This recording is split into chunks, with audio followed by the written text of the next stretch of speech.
There's a threat of rain today on a muggy afternoon in Philadelphia as two teams searching for some answers go at it in an AFC-NFC matchup.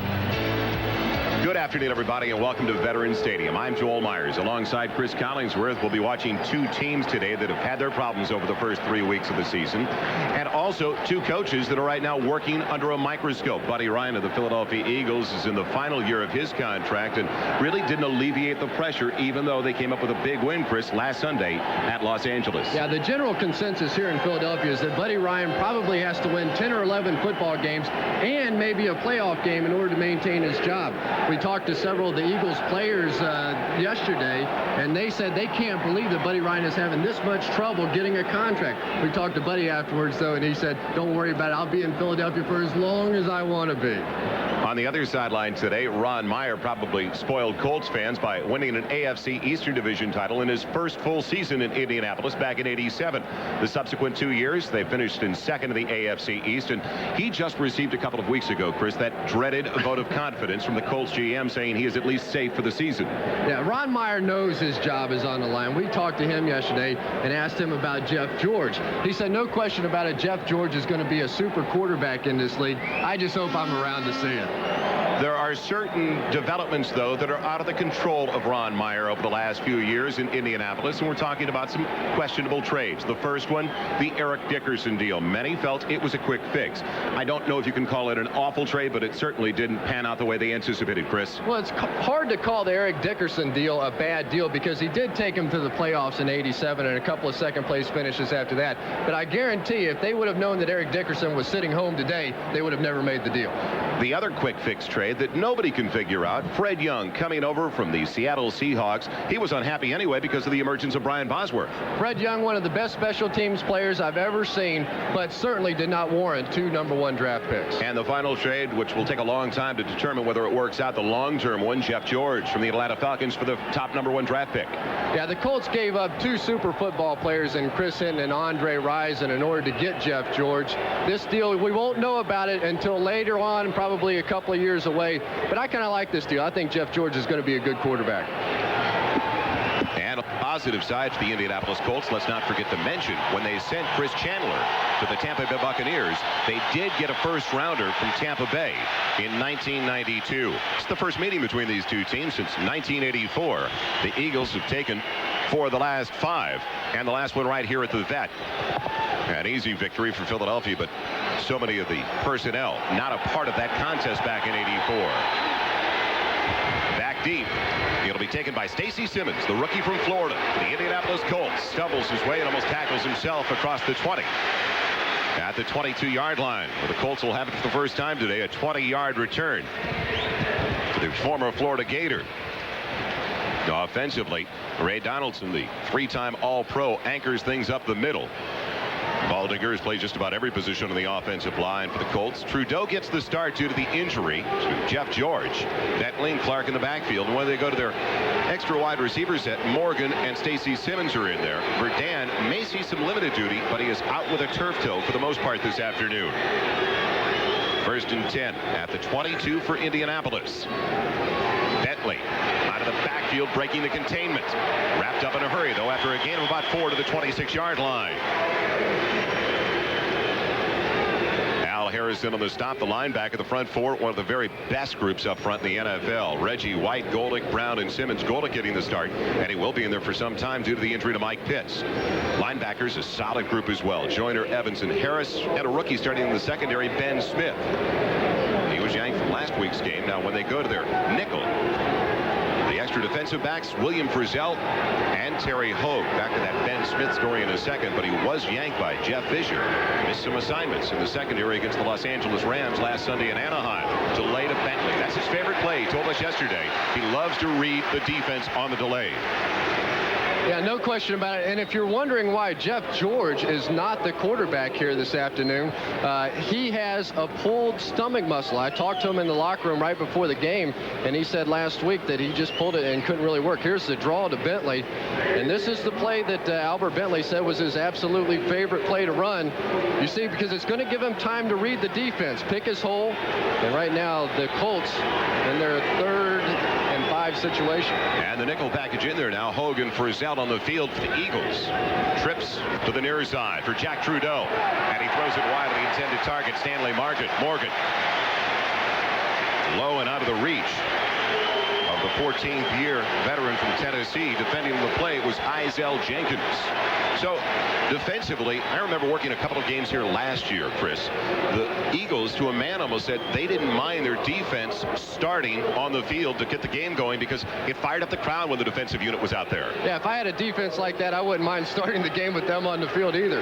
This Eagles defense has to be considered one of the very best in the National Football League. The rookie from Richmond, Marvin Hargrove, waiting for the kick from Ron Stark. High one, but a short one. Hargrove with room to move, takes it to the 28.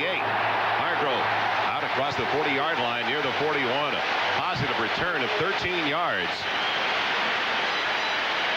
after a 45-yard punt.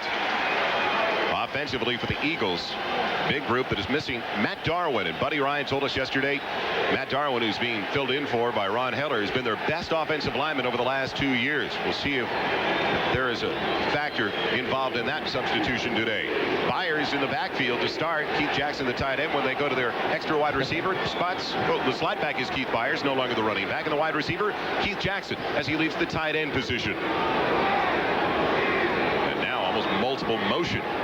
As there's confusion on the first play of the day for the Philadelphia Eagles at their own 41-yard line. How about that to start the game? Finally, Calvin Williams goes in motion. And the running back, Anthony Toney, coming off a 100-yard effort last week in the win over the Los Angeles Rams. Picks up about 3 to the 44 on his first carry of the day. The strong suit of the Indianapolis Colts, no doubt, it is their defensive front seven, especially their group of linebackers, Banks, Young, and Bickett, with Vanderbeek filling in the rookie for injured Jeff Arad. And the secondary, another rookie gets the start. Alan Grant from Stanford University. Daniel, Taylor, and Pryor also back there. In the nickel, Clancy's the extra down lineman, and the extra defensive back is Michael Ball.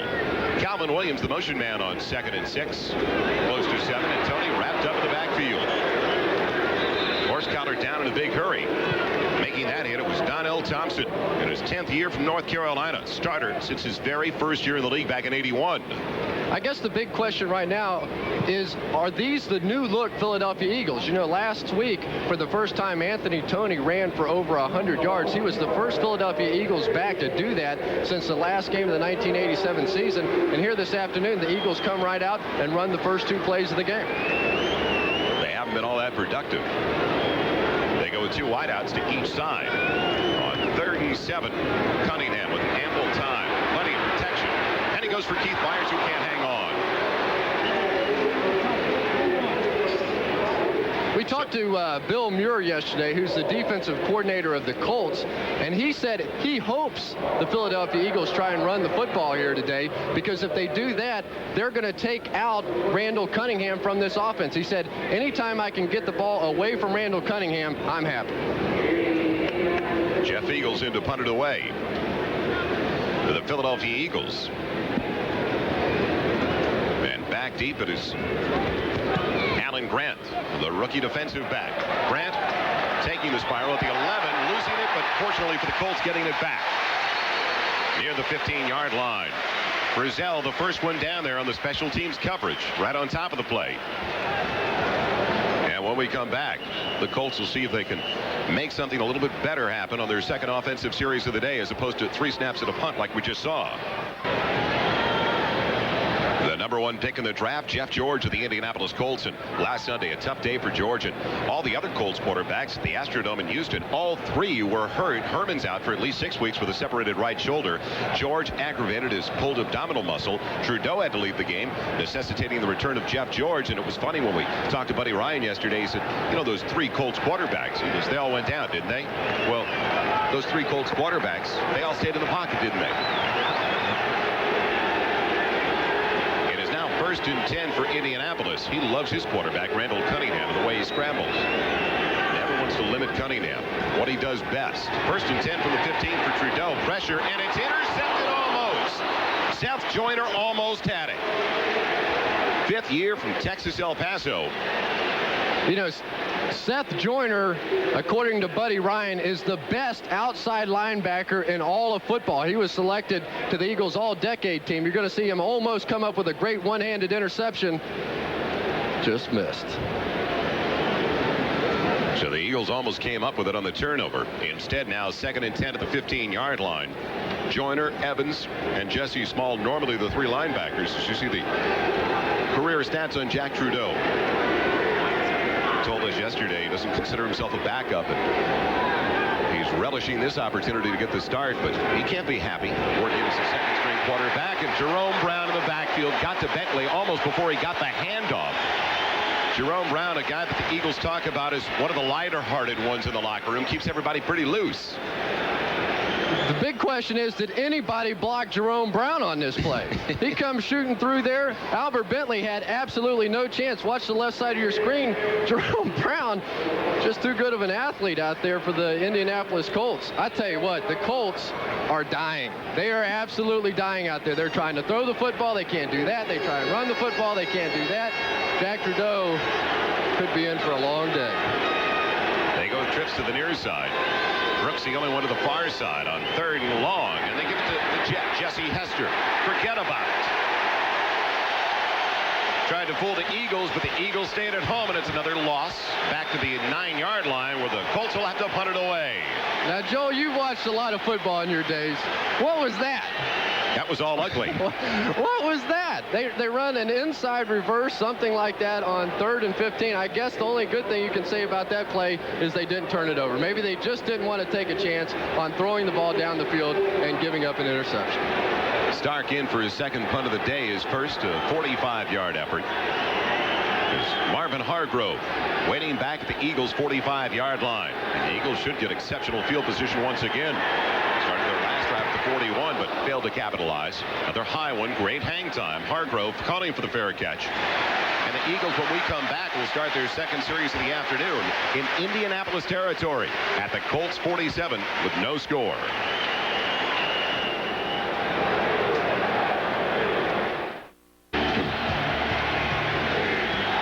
Coach of the Indianapolis Colts, very honest yesterday. Ron Meyer told us that whole Eagle team probably slept with their eyes open waiting on us.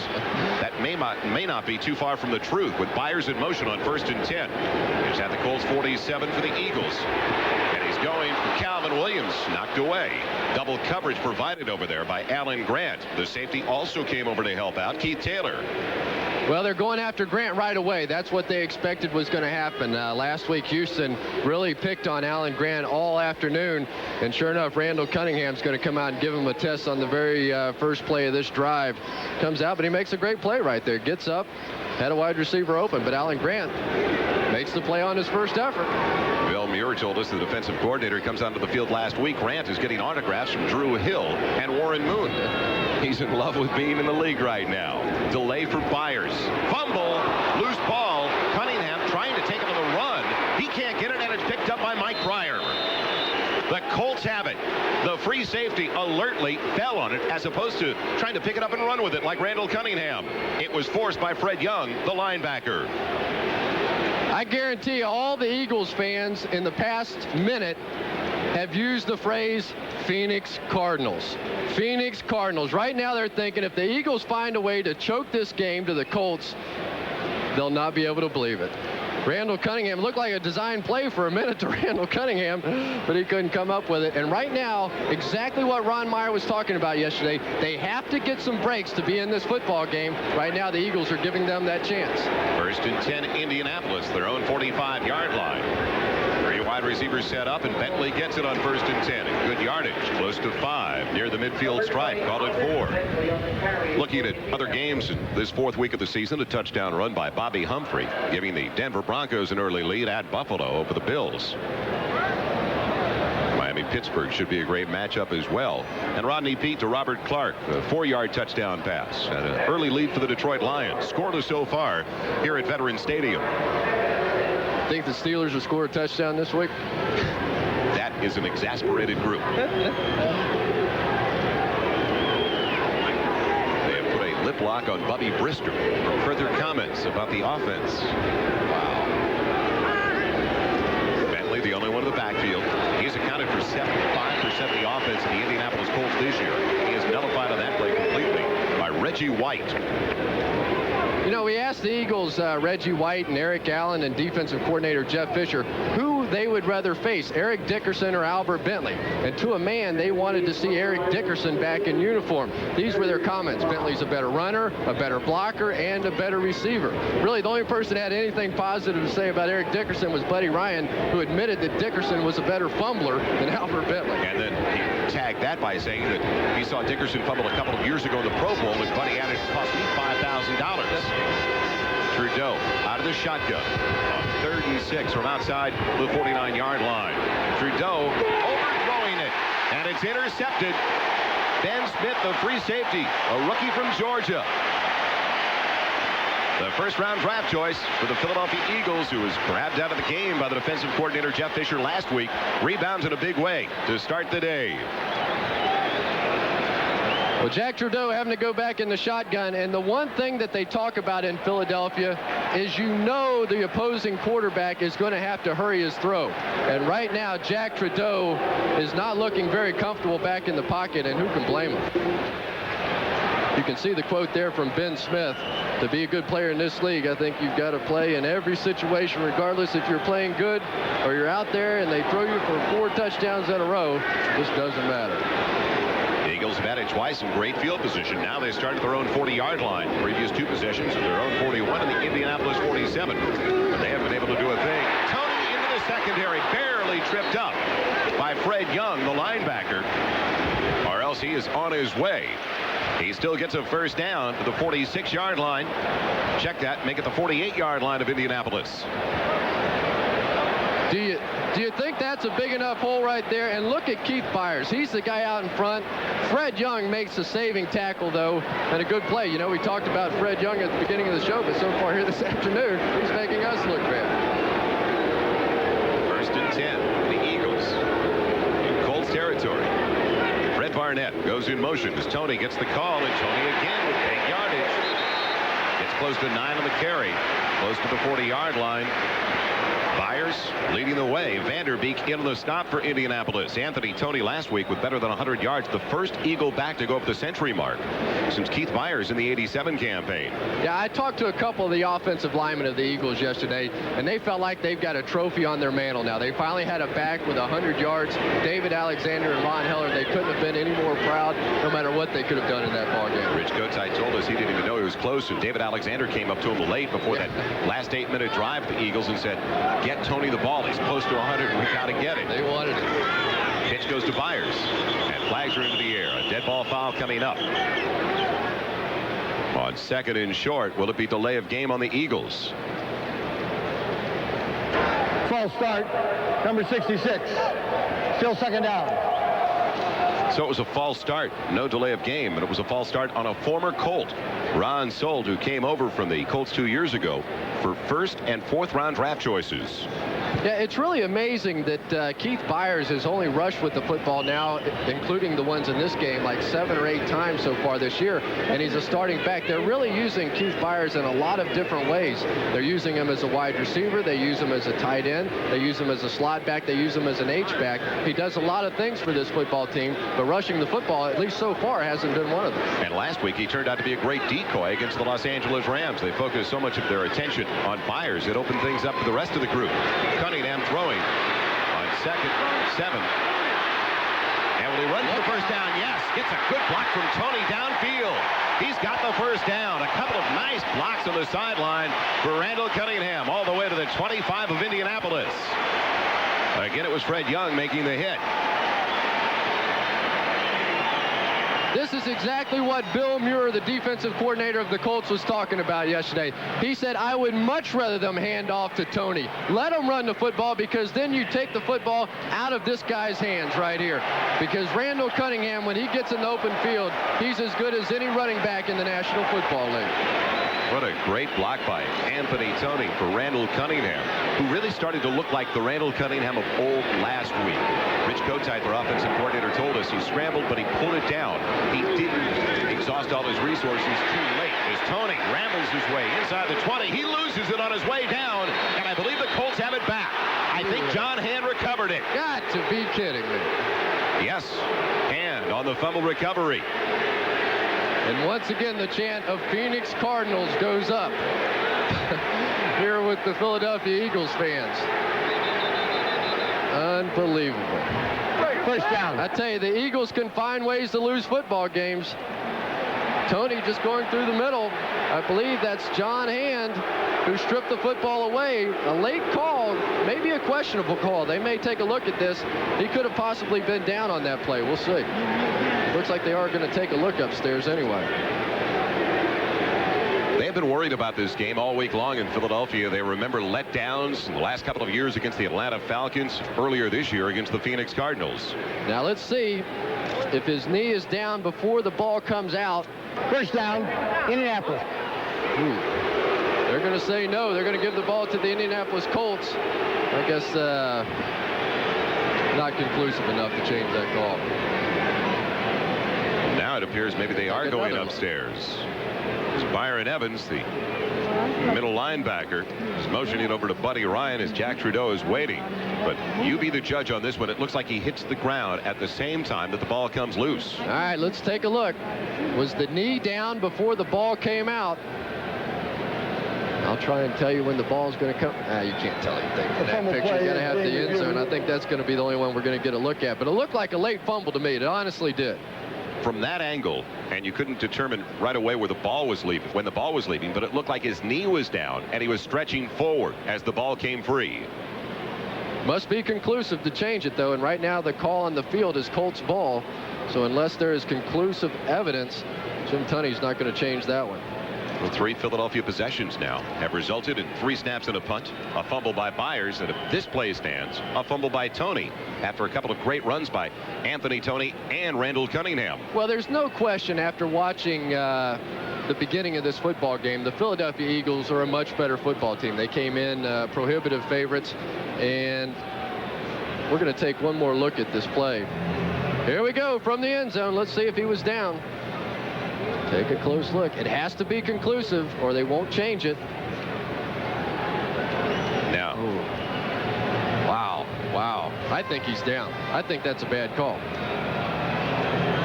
I wish you'd be a little more straightforward with your opinion. There we go. 1 for 1, buddy. They agree with you. See you in Atlantic City right after the game, partner. How about that? On further review, the play is being reversed. The runner was down by contact. As you can see the perspiration on the face of Jim Tunney.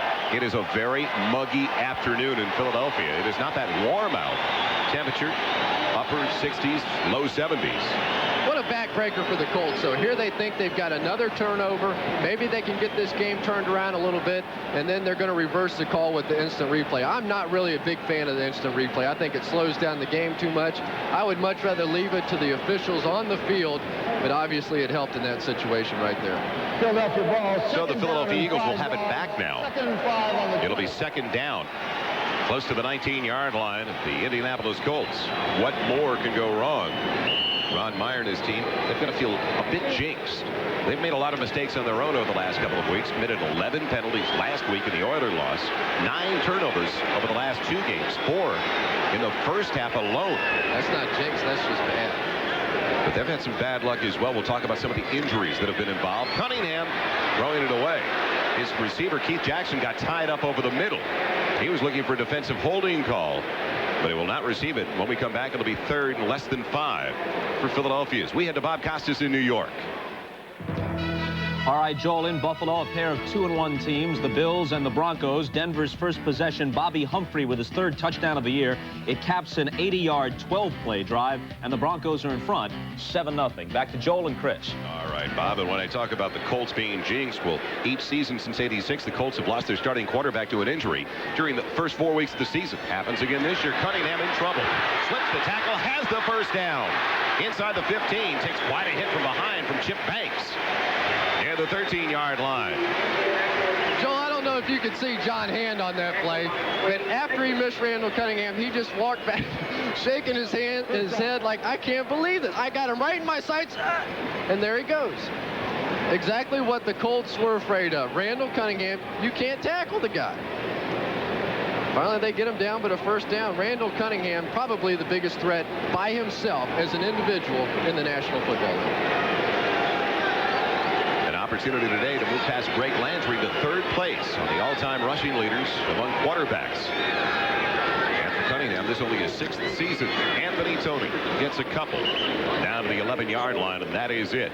I thought it was interesting when Rich Kotite was talking about Randall Cunningham to us yesterday. He compared him a little bit to what he considered one of the greatest scramblers of all time, Roger Staubach. And there's Rich Kotite in his first year with the Philadelphia Eagles after coming over from Joe Walton's staff, the former staff that headed up the New York Jets. He said that Staubach was such a phenomenal scrambler because he knew when he had exhausted all his resources, and he knew when to take off. But Staubach always went through his reads first, and he felt like that was the key. That Randall Cunningham has to go 1, 2, 3. If it's not there, then run and run straight ahead. Brett Barnett in motion for Randall Cunningham, throwing on 2nd and 8. Cunningham going for Byers, and he's got it inside the 10. It's complete to the 9-yard line, taking a pop in the process from Alan Grant. You want to know why that play didn't work? Watch the play action on this play. It is not good play action by Randall Cunningham. That's one thing that he does not do particularly well. Watch him here. Nobody's going to be fooled at all here. That is not good play action. You see Tony didn't follow through into the line of scrimmage. Randall Cunningham looking around. They didn't fool anybody on that play, and that's why the play action didn't work there. I just saw one of the all-time best at that last Sunday in Green Bay, and Steve DeBerg. You played with a sensational quarterback at that, Boomer Esiason. He makes a living doing it. It's now 3rd and long, 3rd and 6. Cunningham with room up the middle. He's to the 5, and that is all. Short of the first down by about 2. So they come up short of the first down. Do you send Ruzick out there and take the 3 points? Or do you gamble very early as Chip Banks made the hit? Decision-making time for Buddy Ryan on 4th down, 4th and a little less than 2.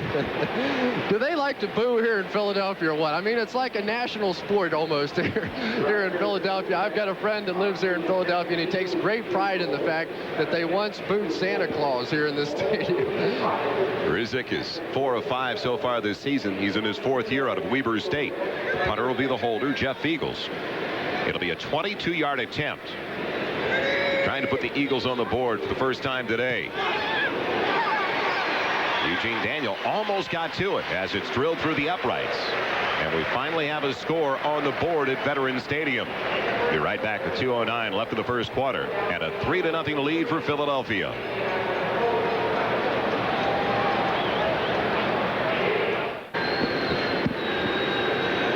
Welcome back to Philadelphia. Joel Myers along with Chris Collingsworth. A 3-0 lead by way of that gentleman's 22-yard field goal. Roger Ruzick of the Eagles. Now the Colts are ready to get it back for their 4th series of the afternoon. Still looking for their first down of the day. Now we've got 2:09 left in the first 15 minutes of play. Alan Grant and Stacy Simmons back deep. It'll be the sprinter from Florida. Stacy Simmons 2 yards into his own end zone. Ripped down, crossing the 15 to the 17. David Bailey, the reserve defensive end, down early on special teams. Be right back to see the next series for the Indianapolis Colts. But let's check in for an update with Bob Costas. Joel, last week against the Giants, as they were stopped cold, Miami had the ball for only 90 seconds in the first quarter. Today at Pittsburgh, they keep it for better than 8 minutes on their first drive, consuming 17 plays, going 73 yards. Sammy Smith over from the 1, 7-0 Miami over the Steelers. Thank you, Bob. That's not exactly what Pittsburgh needs today, to play catch-up when they've had all those offensive problems. I wonder if that game's over now. You're brutal, buddy. You're brutal. 1st and 10 from the 18. Reggie White giving chase to Trudeau, and he throws it wide of Jesse Hester. But it was Reggie White making him leave the pocket early. Trudeau now 0 for 4. Watch Kevin Call on this play. This is what the fans are upset about. Number 71 for the Colts. They think that he held Reggie White right there. Yes, sir. Probably did just a little bit. But I don't blame him. Reggie White's one of the best football players in the entire National Football League. Probably do need to cheat just a little bit on that guy. Brings up a 2nd and 10 now for Indianapolis. Their own 18-yard line. Hogue and Frizzell coming into the contest. 2 extra defensive backs now for the Eagles. Hester, the motion man. 4 wide out set up for Trudeau. And the pocket holds up for Trudeau this time. Floats it way over the head of Hester. He can't find it in the early going. He's 0 for 5 now.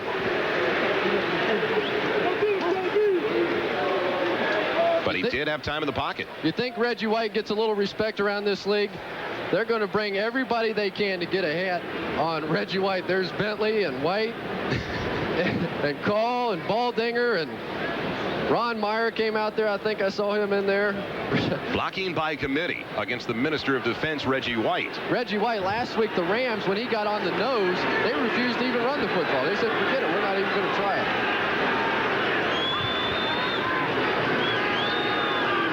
Looks like almost an 8-man front, 7 men up, and they dump it off to Bentley.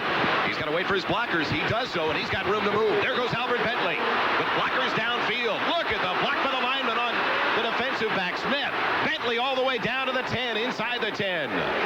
Kevin Call delivered a wake-up call to the rookie Ben Smith.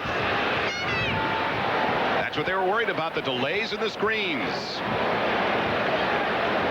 Here they go. Reggie White, for the first time today that I've seen him, is on the nose. They basically let him go. Ray Donaldson lets him go because they're going to set up the screen. Albert Bentley's out there, makes a great play right here to wait on his blocking, and now it's off and running. Watch Kevin Call out. The big man, he's trucking down the field. And Albert Bentley all the way down to about the 9-yard line. The Colts have been thoroughly outplayed so far in this game, and yet they got a chance to take the lead right here. 73 yards on the catch and run by Bentley, who gets it on the carry. Slamming into the 5-yard line. That is 22 straight games now with a reception for Albert Bentley. Well, Bentley, we saw him block on Reggie White the previous play. He does so many things so well. That's why all the Philadelphia Eagles were telling us they would not mind if Eric Dickerson was in the backfield this afternoon. And remember what they told us yesterday, the Eagles players on defense. They said the one thing that we have to stop are the screens and draws. They can't beat us unless they can make those plays work. And right now, the first play that goes big for the Colts, the screen. Well, they talked about it, but they weren't looking for it. On 2nd and 10, Beach, the only tight end the Colts have on their rosters, in motion. 2nd and goal from the 5, in and out of the hands of Billy Brooks. It should have been a touchdown for the Colts. Look at Jack Trudeau. He can't believe it. He said, I'm playing against one of the best defenses in football. I put the ball right in Bill Brooks' hands, who is one of my favorite receivers. I think Bill Brooks is a terrific wide receiver, and he flat out drops it. Billy Brooks led the Colts in receiving the last 3 years in a row. Should have had a touchdown there for the Colts. Check out Jack Trudeau's reaction after Bill Brooks drops this ball. You have got to be kidding me. Colts had a number of drops last week. Jeff George started the contest at Houston. Now it's 2nd and goal, working out of the shotgun. Trudeau with time, going for Hester. He's got it. Touchdown Indianapolis with a flag on the play. He was working on Andre Waters. Now did he push off, enabling him to be that wide open? We shall see. They're huddling. They're calling touchdown. Defensive holding. They've got it. Is declined. Touchdown. Look at Ron Meyer. Yes, sir. Did you see him right there? He hitched up his pants. He looked like just an old pro. Said, no problem. He said, I knew we were going to have a big day against this defense out here against the Eagles. The top of the screen. Wide open. 1-2. That is a touchdown. Biasucci in for the extra point try.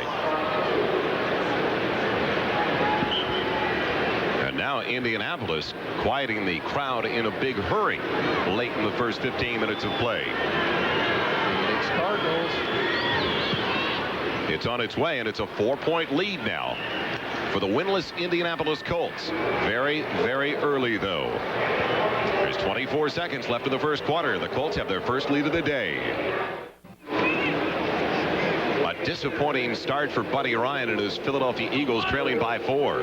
Well, the sign on Buddy Ryan's desk says, if you ain't the lead dog, the scenery never changes. I got to tell you, the view's not very pretty at 1-2 and down 7-3 to the Colts. You see that sign now. Keep it up, because they were worried about the Eagles letting down. After a big emotional win over the Los Angeles Rams last week, Biasucci has it teed up, ready to go. Jackson, Hargrove, and Barnett, the trio back deep for the Eagles. And the big play, of course, that 73-yard screen to Albert Bentley.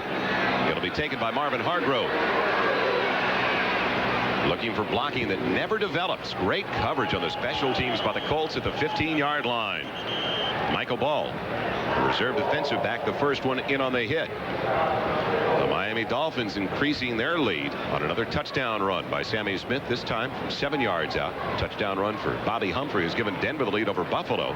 The Giants on a pass to Mark Ingram from Phil Simms have taken the lead in the second quarter over the Cowboys.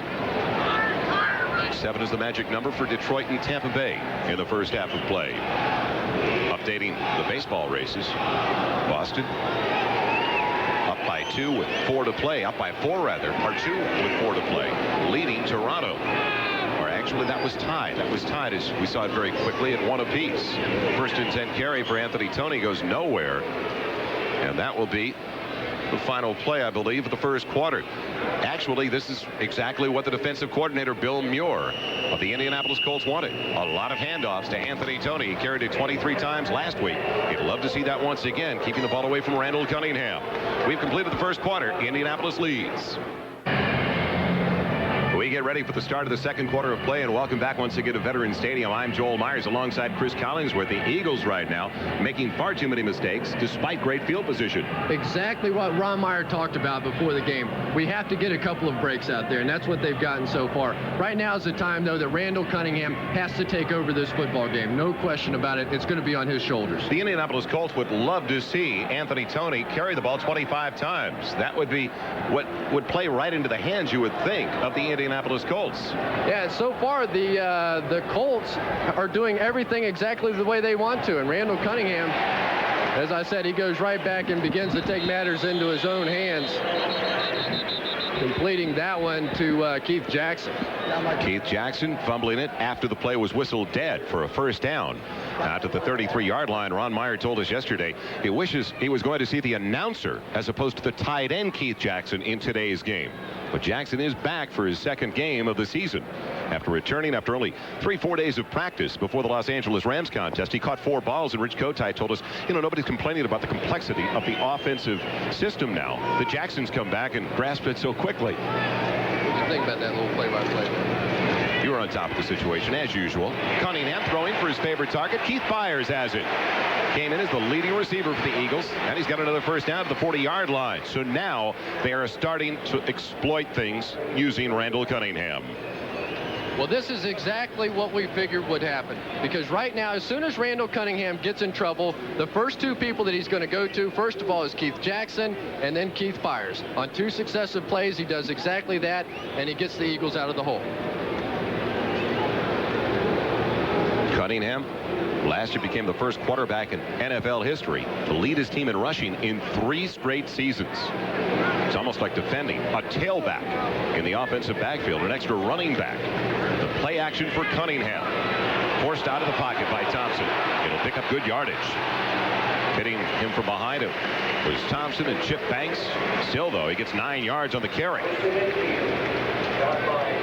Well, one of my favorite things about Randall Cunningham is that he doesn't hook slide. I mean, it's nice to see a football player playing the quarterback position. He runs out there, he puts his head down, and the difference right there is if he had gone for the hook slide, it would have been 2nd and 5. But because he put his head down, they don't mark it back where you start the hook slide, and now it's 2nd and a short one. Well, I don't know if I agree with you on that one for the health and the future of Randall Cunningham. The sideline looked pretty good on that last play. It's 2nd and short. Anthony Toney has the first down. Charging ahead to the 49-yard line of Indianapolis. A 4-point lead for the Colts. 2.5 minutes gone by in the second quarter with Harvey Armstrong making the hit. Well, Buddy Ryan said yesterday, he was very blunt about it. For the Philadelphia Eagles to be successful, Randall Cunningham has got to run the ball in this offensive system of Rich Kotite's. Yeah, and it was interesting that Ron Meyer said just the opposite. He said in order for us to have a chance, Randall Cunningham is going to have to screw it up a little bit, because if Randall Cunningham plays a great game, we have no chance. Toney, the only one in the backfield on 1st and 10 with Byers in motion. The pitch to Toney, losing it. He gathers it back in time. Losing 3 in the process. Fumbleitis right now. Byers fumbled it earlier. Toney fumbled it, but the play was reversed. And now this is the 3rd bobble of the day for the Philadelphia Eagles. I've just got to tell it like it is. The Philadelphia Eagles cannot look any sloppier than what they are right now. They're playing a far inferior team in the Colts. The Colts don't have anywhere near the talent of the Eagles, and yet they're playing down to their level just like they did against the Cardinals. The execution is missing in the early portion of the contest. The Philadelphia Eagles, and Cunningham now comes up to the line and needs to use one of their 3 first-half timeouts. We'll do the same. There's 11:32 left in the first half, with the Eagles trailing by 4.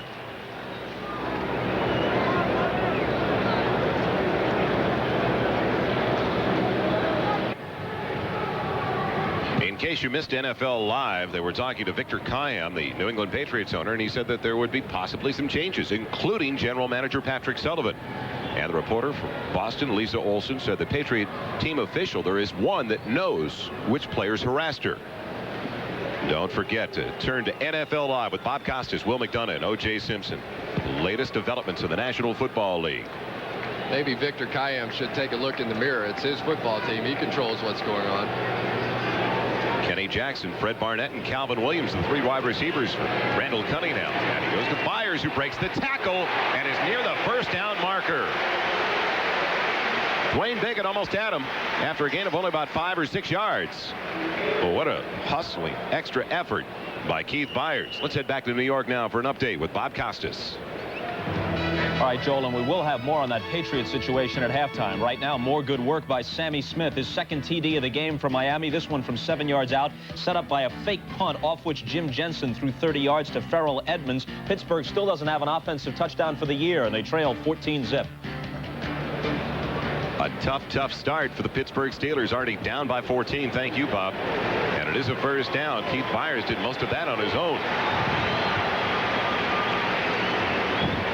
Well, Randall Cunningham, when he gets in trouble, he's going to go to Jackson and Byers, and that's exactly what he's done on this drive.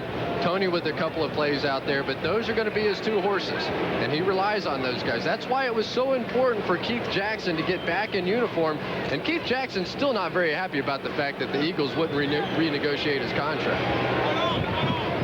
Randall Cunningham now 4 of 7, a total of 39 yards, with Jackson going in motion on 1st and 10 from the 39. Heath Sherman in there for Tony. Breaking tackles inside the 35. And he's down close to the 32-yard line. Be sure to stay with NBC Sports for more great NFL activities. We present game 2 of our doubleheader. And what an emotional matchup this should be. Marty Schottenheimer, the former coach of the Browns, took him to the postseason play 4 years in a row, matching up with his old team, the Cleveland Browns, at Arrowhead Stadium. And the Kansas City Chiefs, one of the most improved teams in the NFL. That is a great game coming up later today on NBC. Second game of our doubleheader.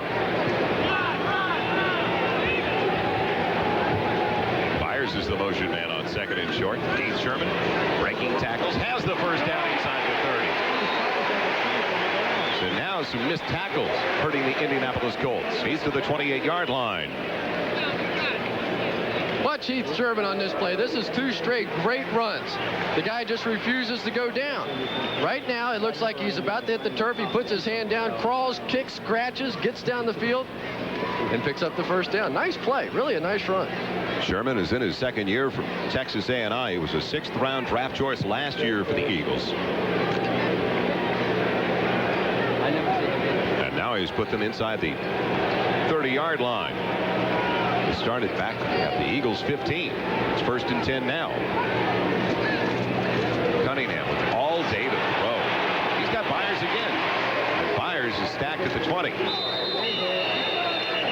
Late hit coming in on Alan Grant. As we may see a personal foul on the late hit against the Philadelphia Eagles. Was it Reggie Singletary who came in a little bit late on that play? I believe so. We shall see. When in doubt, go to number 41. Yeah, exactly. And Keith Byers on that play lined up as a tight end. We told you earlier that he plays wide receiver, he plays slot back, he plays H-back. And right now, he's playing tight end and doing a pretty nice job of it, too. He goes down and runs a very simple option pattern, I believe it probably was, where he had the option to break either in or break out. He broke in on that particular play and settled down in the zone. Personal foul, number 68, unnecessary roughness. It'll still be first down. First down. It is a personal foul call. Lined up as a tight end, just breaks across the zone. Now watch him sit down right here in the middle of the hole. Boom. Get that ball in there. That's exactly the way you have to run that pattern as a tight end. Sit in there, find a hole for the quarterback, and Randall Cunningham is going to certainly look for Keith Byers no matter where he's lined up. Sit around and wait for your hit because you know you're going to take one. You betcha. So now it's 1st and 10. The dead ball foul after the play, and wide open is Keith Jackson, and he's got an Eagle touchdown.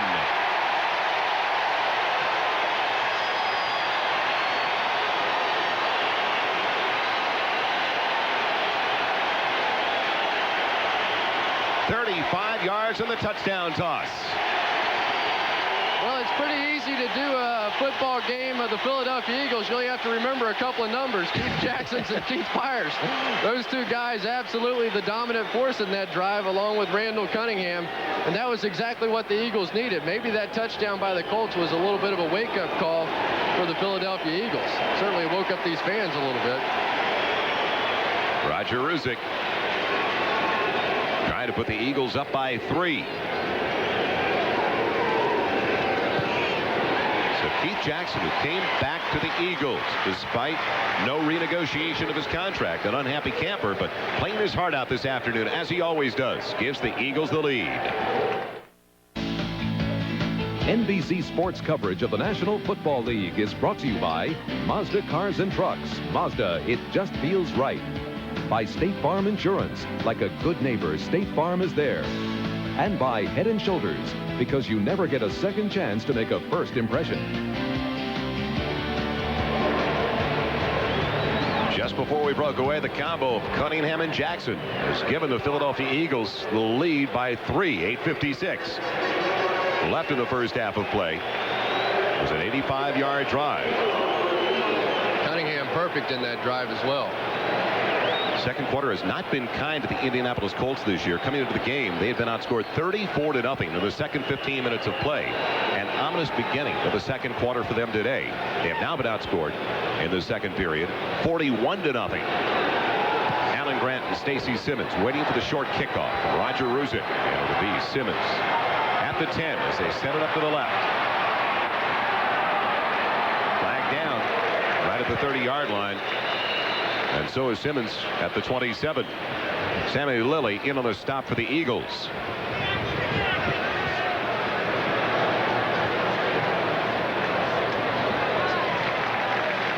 So holding call on the Colts on the return. Let's look back at that touchdown. First of all, let's take a look at Keith Jackson. He's playing in the slot here, very versatile. He can run by anybody on the football field. And on the outside, Calvin Williams stretched that zone out there and allowed Keith Jackson to get in. But now let me give you the rest of the story. Watch Randall Cunningham. He's going to look off number 39, Mike Pryor. Got him to shift the other way, and that's what created the hole. Randall Cunningham's the one that made that play. And you think Randall Cunningham likes throwing touchdown passes? Take a look at this reaction after he watches Keith Jackson in the end zone. Yes, sir. That's why they pay me all that money. Colts have it back now. 1st and 10 at the penalty mark-off. It's the 18-yard line. And Trudeau's throwing on first down. Has Bentley up against Seth Joyner, the linebacker. And it's complete for 7 to the 25-yard line. Other scores around the NFL. The Giants now leading by 7 over the Cowboys as Denver continues to protect that 7-point lead at Buffalo. Miami bolting to an early lead on 2 touchdown runs by Sammy Smith. Packers get on the board. And so do the Minnesota Vikings. Toronto trying to come back in the American League Eastern Division, leading by 3 at Boston. And the Mets, the best they can hope for in the National League Eastern Division is a tie. It's over if they lose today, right? Exactly that. Trudeau out of the shotgun on 2nd and 3. Wide of Bentley. Again matched up. The linebacker, Seth Joyner. Well, Jack Trudeau, one of the few healthy quarterbacks for the Indianapolis Colts, and Ron Meyer told us yesterday, you know, first of all, I don't know what I'm going to do if Trudeau goes down. I may bring back the single wing. Maybe I'll resurrect the wishbone or just leave the stadium. Yeah, that was his last alternative, leaving the stadium, and I think he was serious there. The other 2 quarterbacks, Jeff George will not play today unless it's an absolute emergency. But there you see Gene Barnhart who is the emergency quarterback. He was cut by the Colts in the preseason and brought back because Mark Herman was also hurt last week. 3rd and 3 now for Indianapolis. Their own 25-yard line with Hester in motion. Protection holding up for Trudeau. And throwing away wide of Stanley Morgan. That did not have a chance to turn into a completion. That was thrown out of bounds. Yeah.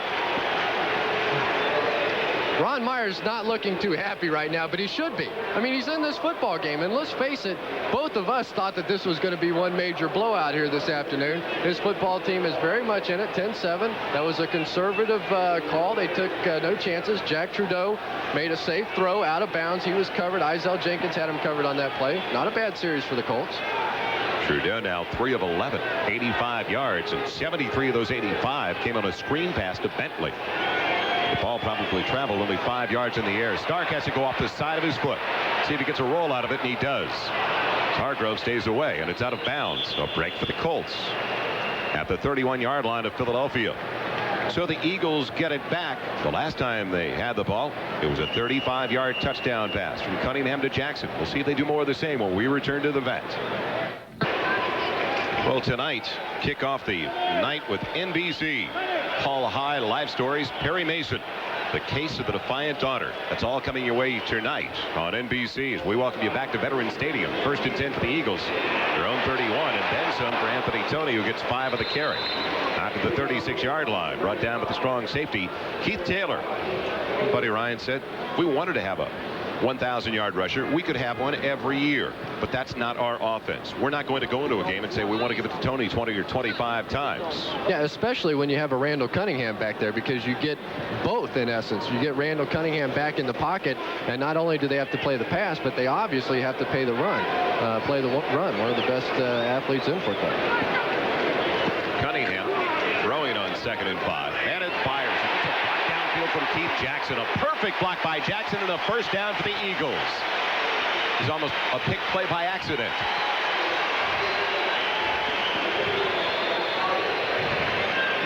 You'll see Keith Byers coming in motion. Lined up in the slot. It's going to come right across. And just another simple option play. The Colts are playing a lot of zone out there today and leaving some big holes underneath. And Jackson and Byers making them look awfully bad. You'll see it from the end zone now. Keith Byers coming down. Really not that complicated route. Keith Jackson is the one that held the linebacker on that play because obviously they have to account for him, which left it open for Byers. Byers came into the game with 13 receptions. Tops on the team. He's already got 5 today. Byers again the motion man on 1st and 10 for the Colts 46. And a straight drop for Randall Cunningham. Off the wrong foot, throwing for Fred Barnett. Almost a great grab, but he's out of bounds. As Buddy Ryan called him yesterday, I like Arkansas Fred, he said. I like the kid. He's going to be a big play receiver before too long. Alan Grant defending. But Rich Kotite talked to me about Randall Cunningham yesterday, and he said that if he has a flaw, it's when he starts to scramble, he doesn't get his feet set again. And that's exactly what happened. Randall Cunningham has plenty of arm to get that ball out there in that situation, but he started to scramble, he threw off his back foot, and the ball didn't get there. So right now, that was a poor play by Randall Cunningham and something Rich Kotite is trying to get him away from. Yeah, one of the biggest reasons Randall threw 5 interceptions over the first 2 weeks. Only had 1 picked off last week at the late of Toney. Does not fool Indianapolis. They stay at home. He's got 2 yards to the 44-yard line. 6 minutes, 20 seconds left in the first half. It's a 10-7 lead for the Eagles. John Hand on the stop. Let's take a look at Randall Cunningham here and see if we can understand what Rich Kotite was saying. He's scrambling. He's uncomfortable. Look, off the back foot, throwing, falling back, and the ball comes up short. That was only about a 35-yard jump pass. Yeah. Nobody else in the league could throw it that far, but Randall Cunningham can get it done. But that's one of the fundamentals he has to work on. 3rd and long now, 3rd and 8. 3 wide receivers in there. Byers is open against Pickett. Breaking tackles against Taylor. And he's inside the 20. What a load to bring down all the way to the 19-yard line. He beat Pickett on the play and then right through the tackle of Keith Taylor, the strong safety.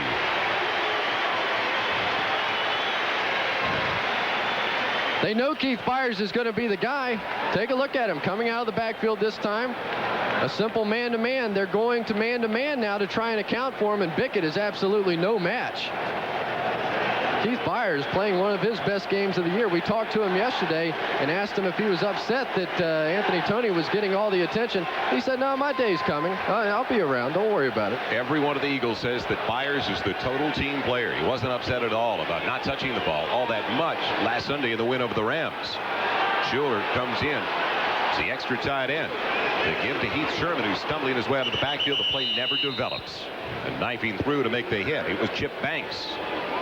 A loss of a yard in the play at the 20-yard line.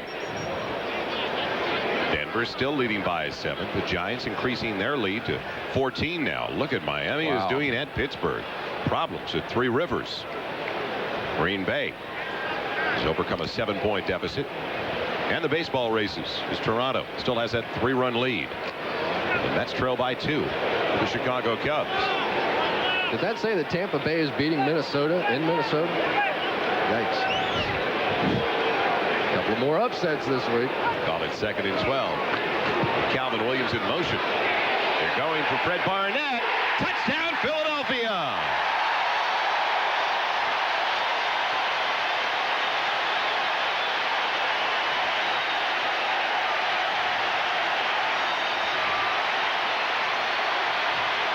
He is getting the opportunity to play today due to the injury to the regular starter, Mike Quick. Keep it, buddy, your first pro TD. And he may not give it back. Watch Arkansas Fred, as Buddy Ryan has to say. This is his first career reception, and wouldn't you know it? Yes, sir. Randall Cunningham laid it right in the breadbasket.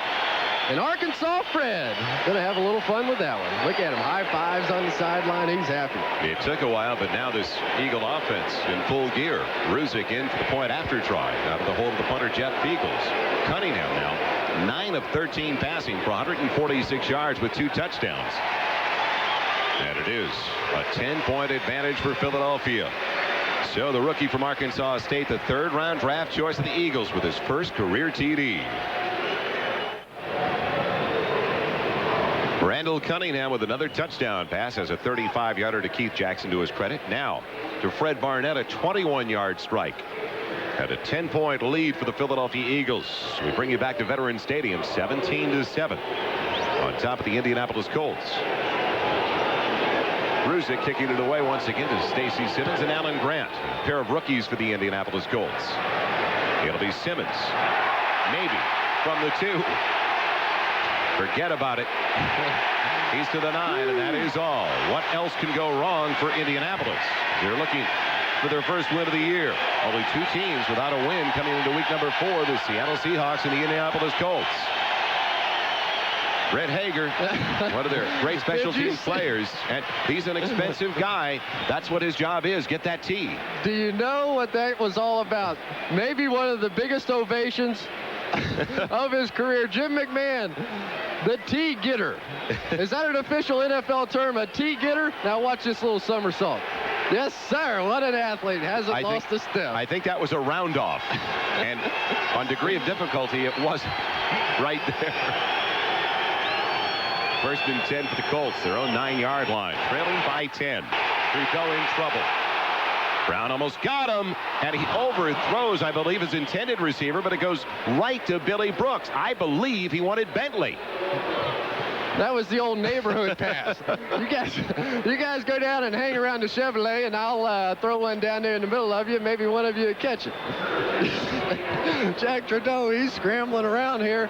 He's going to try and find somebody to hit. So there's 2 guys down there. Maybe one of these 2 guys will get it. Yes, sir. I knew they would all along. And I was looking for him all along. Look at Bentley now. Is it going to Bentley, Chris, or not?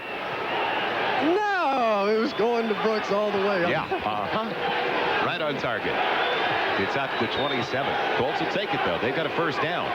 Some breathing room. Then back inside their own 10-yard line. Trudeau with time. Has Hester.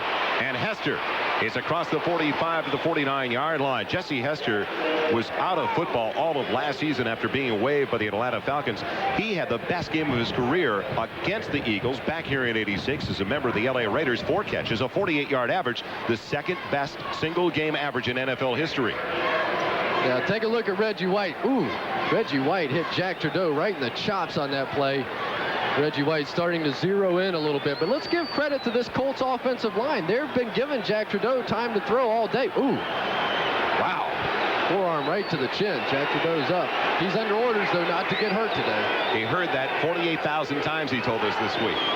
Trudeau throwing for Billy Brooks. Billy Brooks with a nice little move on Eric Allen. Gains a couple of extra yards.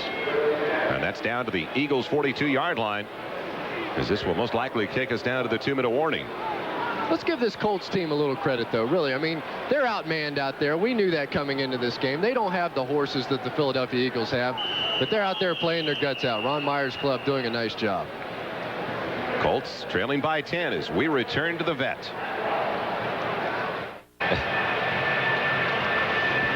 Don't forget, coming up at halftime, the place to turn to, NFL Live with Bob Costas, Will McDonough, and O.J. Simpson. For all the late-breaking stories, they'll have scores and highlights from around the NFL. They'll probably be talking about the Pittsburgh Steelers' problems as well. Trailing Miami early today, 21-0. Dolphins, though, are a team on the rise. They've got a balanced attack finally for Don Shula in Miami. Welcome back to Philadelphia. Joel Myers along with Chris Collingsworth. Second and short now for the Colts after the reception before we broke away by Billy Brooks. Second, a little less than 2. Albert Bentley getting the call. Bentley headed in the wrong direction. He's right at the first down marker, but he took quite a hit going into that defensive front 7. Reggie White was right there. And it looks like they do have the first down. Yeah, Reggie White back on the nose tackle again. He said that he liked to play over the nose tackle because he said it's a heck of a lot easier playing against a guy who has one arm stuck between his legs than it is to have to play against an ordinary tackle. You'll see him. Ray Donaldson's a good center, 3 trips to the Pro Bowl. But Reggie, a little too much for him on that play. And that really does turn out to be a mismatch. When you can take a player of the caliber of a Reggie White, put him over the center where there's a definite disadvantage with one hand on the ball before he can get up quickly enough. Reggie told us yesterday he is no longer just bull rushing like he has over the last couple of years. He's mixing things up now. He's trying to keep everybody off balance. I don't know if he has to worry about it too much. He's in his 6th year from Tennessee.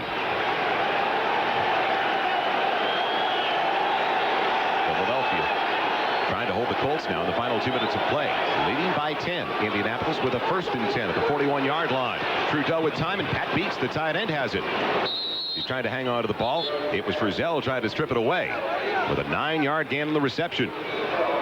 They're going to go to the hurry-up offense. This is a big series of downs for the Colts right here. They're down 10. They've got to try and get back in this football game in a hurry, and you've got to think they're going to look for the touchdown. Take a couple of chances here. Plenty of time on the clock. Snap by Jack Trudeau. Tried to do everything a little bit too quickly. So they'll lose a couple of yards on 2nd and a yard. And the Colts will have to use one of their remaining timeouts. Look at Ron. He can't believe it. He said, we're starting to get something going. And then that. They still have 2 timeouts left. They're down by 10. And don't forget, next month, basketball's the focus when NBC travels to the site of the '92 Summer Olympic Games, Barcelona, Spain, for live coverage of the McDonald's Open. The NBA's New York Knicks representing the USA in this international tourney. It also features the up-and-coming European pros, including Yugoslavia, perhaps the hottest nation right now at the international level. So see Big Patrick Ewing and the Knicks ship it off against Europe's best. It's a preview to the '92 Summer Games when the NBA pros get to compete in the Olympics for the very first time. It's live coverage of the McDonald's Open, October 13th, right here on NBC Sports. Minute 9 seconds, a third, and 3 coming up. You work out of the shotgun because they've pretty well stopped the run. All right, now let's take a look to see if we see the screen or the draw. That's the Colts' best play right now. The Eagles know they have to stop it. Bentley had the big play earlier today on the screen. Let's see if they come back to it. And he will not work out of the shotgun with Bentley, the single set, and Hester going in motion. Big play for the Colts at the 30 for the Eagles. Trudeau with time. Did Beach hang on? Yes, sir. Yes, just barely inside the 25. A big first down for the Colts near the 23-yard line. Continuing with the hurry-up offense. Remember, they still have 2 timeouts remaining at 55 seconds and rolling left on the clock. Jack Trudeau playing a great game today. He really is. He's standing in that pocket. This is a great pass rush. They're back to the 46 defense. Reggie White on the nose. Here he comes. And the pocket holds up for Trudeau for Brooks. Good coverage applied by Izell Jenkins. This offensive line for the Colts is having a great day. I mean, really, they're having a great day. I didn't think they could pass protect against that Philadelphia Eagles defensive line, but really they haven't been a factor so far out here this afternoon. Jack Trudeau's hanging in there nicely. Well, one positive for the Indianapolis Colts, Trudeau is not showing happy feet. He is really hanging in the pocket, showing the confidence in his offensive line. He's 8 of 17 so far, 153 yards. It's a touchdown pass of 5 yards to Jesse Hester, the only score for the Colts so far this afternoon. 39 seconds left. Trudeau throwing on 2nd and 10. Has Hester, and it's off his fingertips. Hester turned one way. It looked like he was looking for the ball to come over his outside shoulder. Then it came back inside. Oh, look at Ron.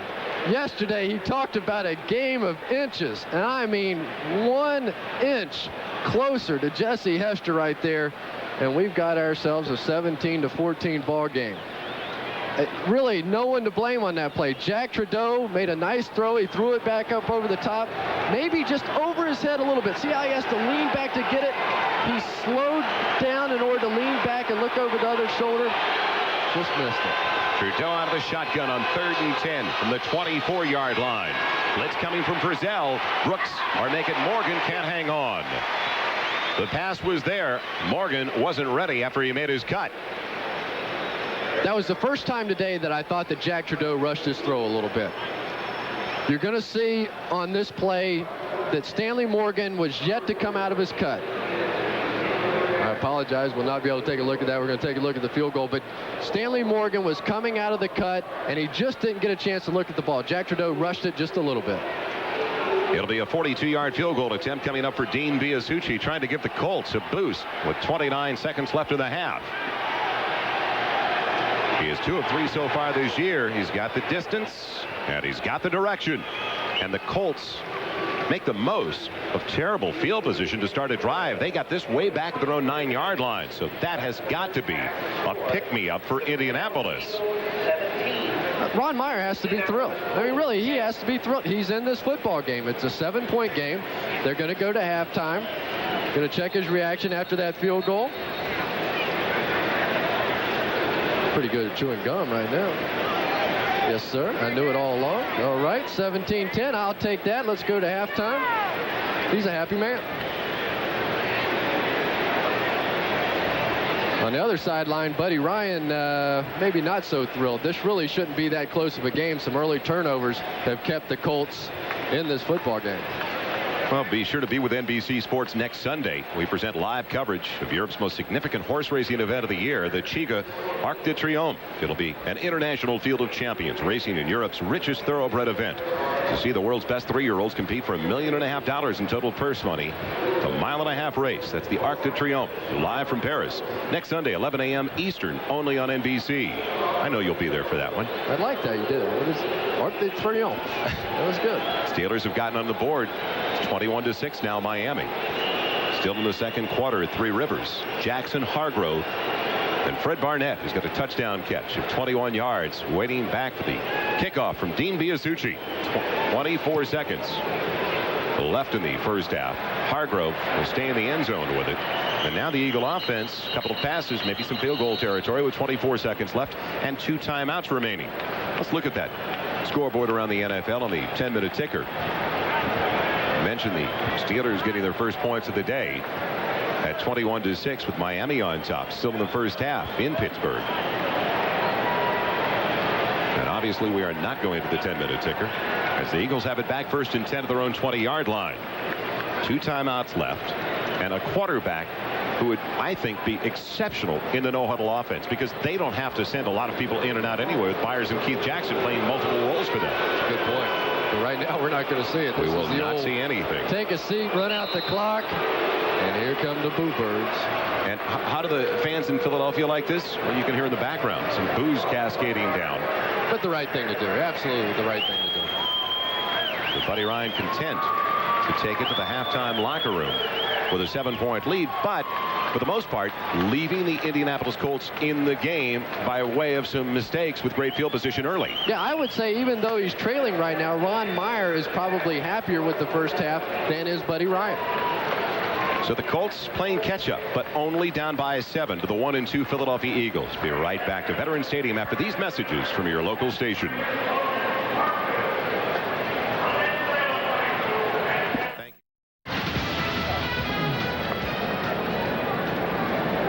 Welcome back once again to Veterans Stadium in Philadelphia. 7-point halftime lead for the Eagles over the Indianapolis Colts before a sellout crowd. I'm Joel Myers alongside Chris Collingsworth. First 3 possessions of the day for the Philadelphia Eagles started their own 40, their own 41, and the Indianapolis 47.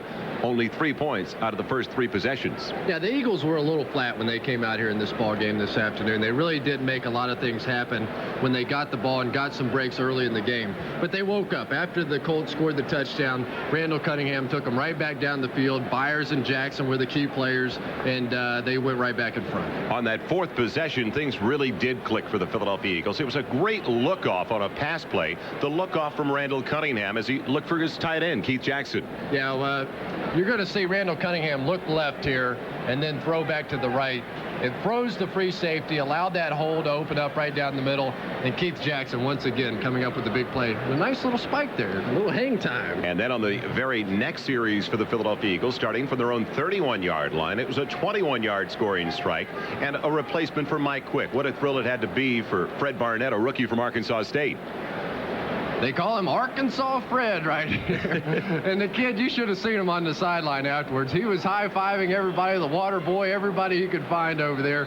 Always a big thrill to get that first touchdown. A lot of credit has to go to the Indianapolis Colts offensive line because Jack Trudeau truly did have ample time in a pretty decent pocket. Yeah, it really surprised me. I thought that Jack Trudeau was going to be rushed all day long, but that Colt offensive line gave him time. I saw the Colts play on opening day against the Bills, and their offensive line simply was not that good, but this afternoon they've played much better. And the biggest play over the first 30 minutes in the first half of the Indianapolis Colts, the 73-yard screen pass to Albert Bentley that set up the 5-yard touchdown pass to Jesse Hester. We only saw one screen from the Colts in the first 30 minutes of play. That was something the Eagles were talking about, the delays and screens. Got a feeling we'll see more screens. Yeah, I think so, and draws too. You know, Albert Bentley was telling us yesterday that they felt like the Houston Oilers began to get a little bit of a read on those 2 plays, so they probably wouldn't run them as much today. But based on the success of that screen early in the game, you've got to think they've got to come back to it eventually. It was a very, very productive first half for Randall Cunningham as Dean Biasucci gets ready to kick it away now to the Philadelphia Eagles. Jackson, Hargrove, and Barnett back deep for Philadelphia. And it'll be Marvin Hargrove 2 yards deep in his own end zone. Hargrove looking for blocking, won't reverse his field this time. Is chopped down by the reserve running back Ivy Joe Hunter at the 15-yard line. There you see those halftime numbers, Chris. Yeah, the big number, of course, is yards rushing. The Philadelphia Eagles having the big edge. The Colts really didn't think they could run the football too effectively against this Eagles defense, and of course in the first half they did not. But another key stat down there, as always, is of course turnovers. And the Colts, in order to stay anywhere near in this football game, they couldn't turn the football over, and so far just 1 interception by Jack Trudeau. Eagles have it 1st and 10, their own 15-yard line. Byers is the motion man, the wide receiver position, and Tony is wrapped up. In a big hurry on the defensive front. Harvey Armstrong in his 8th year from SMU. Armstrong, Janelle Thompson, John Hand up front starting the second half. Armstrong great at batting down passes. Has always been a type of player that could anticipate the quarterback and read his eyes. That time, great stop on the run support. Yeah, that's his strength. Harvey Armstrong's strength is against the run. Last year, he only had 1 sack the entire season. Tony, the only one in the backfield. On 2nd and 9 from the 16-yard line. A 7-point lead for the Eagles. Cunningham throwing with time. And it's a short gain to Keith Jackson. He was already down on the reception after the ball was knocked free. And Dwayne Bickett was in on that stop, we were told by the defensive coordinator of the Indianapolis Colts that Bickett's not only their best linebacker, he's their best football player on the defensive side. Yeah, and what you're seeing now is the Colts are starting to match up a little bit in their zone defense. We saw in the first half that Jackson and Byers would go in the holes, and were allowed to run free, but now the Colts are starting to match up within those zones, and they're playing much better defensively. Call it 3rd and 8, a short 8 at that from the 18-yard line. It fires over the middle. They needed 8. They got 10. Out across the 27, close to the 28. Dwayne Pickett in on the stop again. And for Keith Byers, that is his 7th reception of the afternoon. No mystery to this one. The same play they've been running all day, just a simple option pattern. He breaks in. And then a key, he falls for the first down. When he caught the football, he did not have the first down, but then he fell for it. Randall Cunningham, no doubt about it, who he's going to when it gets to be a 3rd and long situation. He loves Keith Byers. Byers in his 5th year from Ohio State, 2nd leading rusher in Buckeye history, behind 2-time Heisman Trophy winner Archie Griffin. Barnett was the motion man. The crackback play. And Tony has good yardage. He takes it for 5 up to the 32. That was the same play that they fumbled in the first half. You remember they couldn't execute the pitch. That time Tony handled the pitch and picked up a nice little gain, about 5 yards. Take a look at Dwayne Pickett on this play. It's his responsibility to contain it, with the crackback block by Fred Barnett, Arkansas Fred, and he's going to stay after him. Pickett, those big linebackers, they don't like it when wide receivers come in there and hit them in the mouth. Barely acknowledging his presence. He doesn't even look at Arkansas Fred. Like a speck. Get away from me. Calvin Williams in motion for Philadelphia on 2nd and 5. Cunningham looked like he almost wanted to set up a tight end screen. It's Keith Jackson for the first down on a slow developing play, and there's penalty flags down, as we'll probably see a personal foul coming up against Indianapolis. Fred Young losing his helmet. Kind of an interesting play there. I don't know exactly what the penalty was, but Fred Young got his helmet knocked out at the end of that play. As you said, it looked like they were trying to set up a tight end screen. It's going to be a personal foul against the Eagles. And once again, the Eagles are their own worst enemy.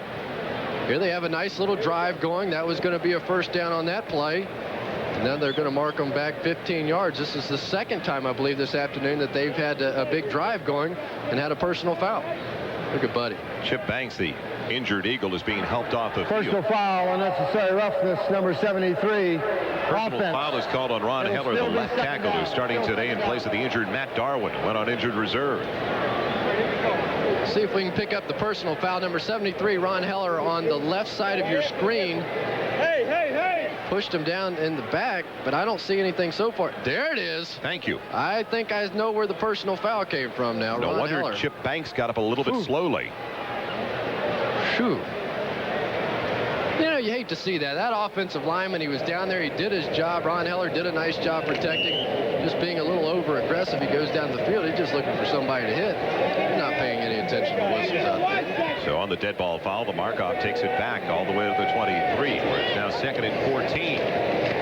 Cunningham with pressure coming. Goes for Byers, bobbling. Laid him the sideline. At the 25-26, Eagle fans want another flag. Alan Grant was over there, along with Keith Taylor. They will not get the call, though. Vanderbeek as well. Here we go with Keith Byers in motion once again. He's going to be worn out before this afternoon's over. He's been in motion all day long. And really not much of a pattern. He's just going to come down here and sit down in the open zone. Slide out a little bit. He's open. Let's see if he got hit out of bounds. Ding. Couldn't really tell.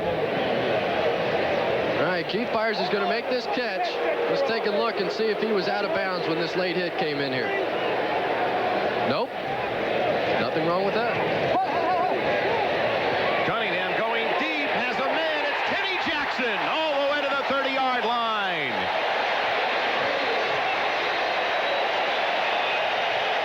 Kenny with a Camden Deli. Left the Deli to come back to the Eagles in his 7th year from Penn State. You just absolutely have to love that for Kenny Jackson. He was the #1 draft choice in 1984 by the Eagles and cut by the Oilers in the final cut this year and brought in for a little veteran leadership. And he showed right there he could do more than just be a leader. He can also catch the football. Nice play by Kenny Jackson down the field. And again, a perfect long pass by Randall Cunningham. They talked yesterday about the ability of Randall Cunningham to throw the ball deep, and we saw it once again. So Randall Cunningham distributing the ball to Byers, to Jackson, Keith, now Kenny Jackson, as well as Arkansas Fred Barnett with a touchdown reception of 21 yards. Mixing things up, variety was the key to the offensive attack last week. The Eagles win over the Los Angeles Rams. That is continuing this afternoon against the Indianapolis Colts, as we'll be back to Veterans Stadium. NBC Sports coverage of the National Football League is brought to you by Isuzu. For features, styling, and price, there's no comparison. By Canon Cameras and the new Canon EOS Rebel. And by Hertz. We never forget who made us #1. We're Hertz. We're America's wheels. After the long reception by Kenny Jackson, the Eagles have it 1st and 10 at the 31-yard line of the Colts. First offensive series of the second half that started back at the Philadelphia 15-yard line. Cunningham is throwing on 1st down. Anthony Toney bouncing off the initial hit, but plenty of help and support. Banks helping out Alan Grant, the cornerback. Well, do you think opposing quarterbacks love to face the secondary of the Indianapolis Colts? Randall Cunningham 5 for 5 in the second half, 15 of 19, hitting 77% of his passes over the course of the contest so far.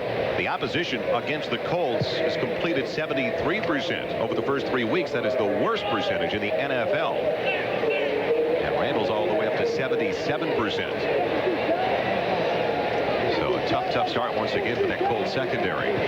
Cunningham looking for the screen and throws it away very wisely. Byers couldn't get out of that mess of bodies, as the Colts read it very well, and Harvey Armstrong, the nose tackle, read it and came over, slid down the line. Sometimes you can give away a screen too soon, and Harvey Armstrong saw the offensive line sliding out, and being the veteran that he is, he knew what was coming. He was going to get out there in front of it. You know, I was talking to Randall Cunningham yesterday, and I said, how much longer do you want to play professional football? And he said, I don't know, maybe 2, 3, maybe 4 more years. He said, what I want to do is get to the point where I have $5 million in the bank. He said, you know, with interest and everything these days. I said, yeah, I know what you're saying. You can barely live on $4 million anymore. Tough. It's a tough way to go. Cunningham out of the shotgun on 3rd and 11 from the 32-yard line.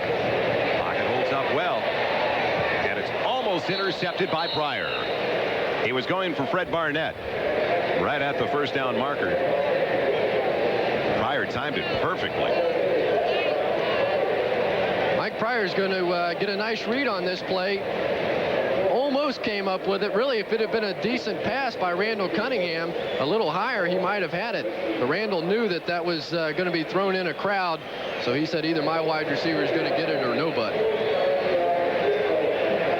It'll be a 49-yard field goal attempt coming up for Roger Ruzek. See if they can get points out of the first drive of the day. It'll be held by the punter, Jeff Eagles. Longest for Ruzek last year, 47 yards, 43 yards his best this year, and he's got it. No, it just went wide. Just went wide. He can't believe it either. So they failed to capitalize on a good drive to start the day. He is still befuddled by that development. Ruzek doesn't get it. The 49-yard attempt. We'll be right back to Veterans Stadium. Indianapolis Colts ready to get it for the first time in the second half. Their first 6 possessions in the first 30 minutes of play. 2 resulted in scoring drives, a touchdown pass to Hester, and also a field goal by Biasucci.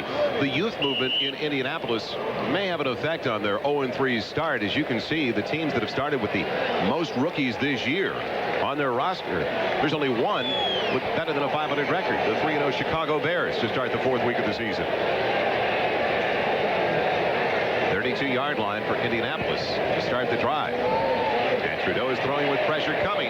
Got a wide open receiver, but Macon Morgan was underthrown. And again, time though for Jack Trudeau. Buffalo coming back against Denver at Rich Stadium. As we look at the Hertz 10-minute ticker, Dallas getting a touchdown, cut their deficit down to a 7-point margin with the New York Giants. Miami still up by 15. Let's hope they missed the extra point. Let's hope they scored a touchdown today. They did. 2 field goals by Gary Anderson. Tampa Bay, that could be a shocker. 10-point lead over Minnesota as we keep you updated with the baseball races as well. Boston tied it up 4-4 with Toronto. 2nd and 10 now for Trudeau from his own 32. Brown with the pressure over the middle. It's Morgan. who gets it, and so did Trudeau. Eric Allen with a hit. And Ben Smith also there in the secondary, but Jack Trudeau was really popped in the backfield by Jerome Brown. Yeah, unfortunately, Ben Smith and Eric Allen hit each other. They both missed Stanley Morgan. Watch Stanley Morgan coming down. It's going to break to the inside. Now watch, these two guys are going to hit each other. Ding! Woo! That was a big hit by Ben Smith. That may have been his best hit of the year. Unfortunately, it was on his own guy, Eric Allen. 14 yards on the reception by Stanley Morgan. Three wide receivers setting up for Jack Trudeau. And Albert Bentley gets the call on 1st and 10. Tripped up, going to the midfield stripe after a carry of 4 yards. Well, so many different looks on the defensive front for the Philadelphia Eagles. They like to go with a 7-man front, 8-man front, even a 9-man front. All right, let's take a look at it right now. They're playing just a basic 7-man front, I believe, up there right now. But when they get into their 46 defense, you're going to see them with an 8-man front.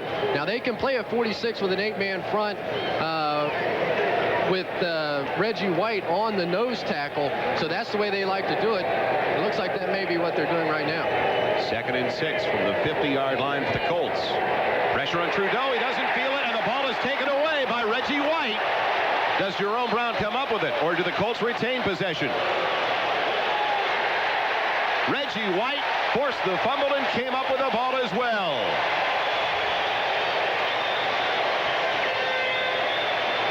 It's tough to have Reggie White on your blind side. Well, you knew it had to happen sooner or later. Reggie White's just too good a football player, and that was my bad. He was not on the nose tackle. He was playing in his traditional left side, and Reggie White just having no problem. Oh, right in the side of the head. And what a great play by Reggie White there. Not only did he go for the sack, and he made sure of the sack, but he went after the football. He knew he had the sack of Jack Trudeau right there, and he wasn't happy with just making the sack. He went ahead and got the football, created the turnover, and now the Eagles in a perfect position. Eagles lead it by 7, 17-10. 7:16 left in the 3rd quarter. And they've got it in Indianapolis territory at the Colts 45-yard line. Cunningham with plenty of time, and Keith Byers on the reception. And he fumbles the ball. It's loose. Did Mike Pryor get it? It's still a mad scramble inside the 40. Byers trying to get an extra yard or two on the sideline. Philadelphia's got it.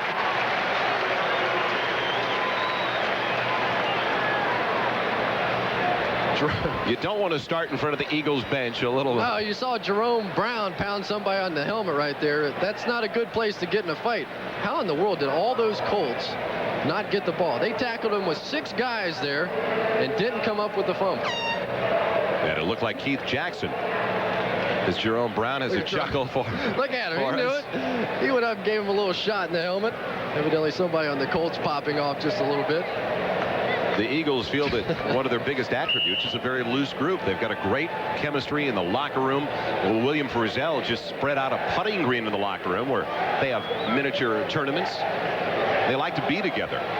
It's a great atmosphere, and they love their head coach. To a man yesterday, they said they would do anything for Buddy Ryan. 2nd and short after reception, fumble by Byers. Cunningham off balance, throwing the ball away. There's the experience of a Cunningham last week and watching the films of Jeff George threw a couple into the ground. Cunningham doesn't make that same mistake. He just throws it out of bounds. Yeah, and the crowd is booing, and I don't know exactly why. Surely it's not because of the play of Randall Cunningham.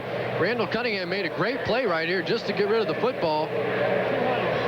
See, that's the experience they're talking about with Randall Cunningham. He's becoming a mature quarterback. He's always been a great athlete, but now he's starting to play within the system. Only 1 sack so far this season. The worst in the league. The Indianapolis Colts defensive front 7. Wayne Bickett told us yesterday in County, said those things tend to run in cycles. He's as frustrated as anyone. Cunningham for Byers. It's a 1st down for Philadelphia. Cunningham has completed 17 passes so far today, and 10 of the 17 have been taken in by Keith Byers. Yeah, we were told by one of the publicity directors yesterday that if you asked everybody on the Eagles team who their best friend was, 30 of them would say Keith Byers, and right now he's Randall Cunningham's best friend. Keith Byers has been coming up big all day long. Last week it was Anthony Toney. Keith Byers said, don't worry about it. My day's coming. I'm going to get my chance. And he certainly has out here this afternoon. Over the last 2 seasons, Byers has had more receptions than any other back in the league. 40 over the 88, or 140 over the 88 and 89 campaigns. 1st and 10 give to Heath Sherman. And Sherman takes it inside the 20 to the 19-yard line. So good yardage on 1st down. This Eagle offense is just starting to wear down this Colt defense. They've been playing their guts out all day, but the one thing that Ron Meyer talked about is we cannot afford turnovers. You can't give the Eagles the ball inside the 50-yard line, and twice so far this afternoon they've done exactly that. 2 turnovers committed. Trudeau throwing an interception that was picked off by the rookie free safety Ben Smith for the Eagles. And now the fumble recovery, setting this drive up. Reggie White stripped the ball away from Trudeau. 2nd and 6. Going deep. Calvin Williams. And the ball overthrown with Taylor. And Alan Grant providing the coverage. Be right back to Philadelphia, but first an update with Bob Costas in New York.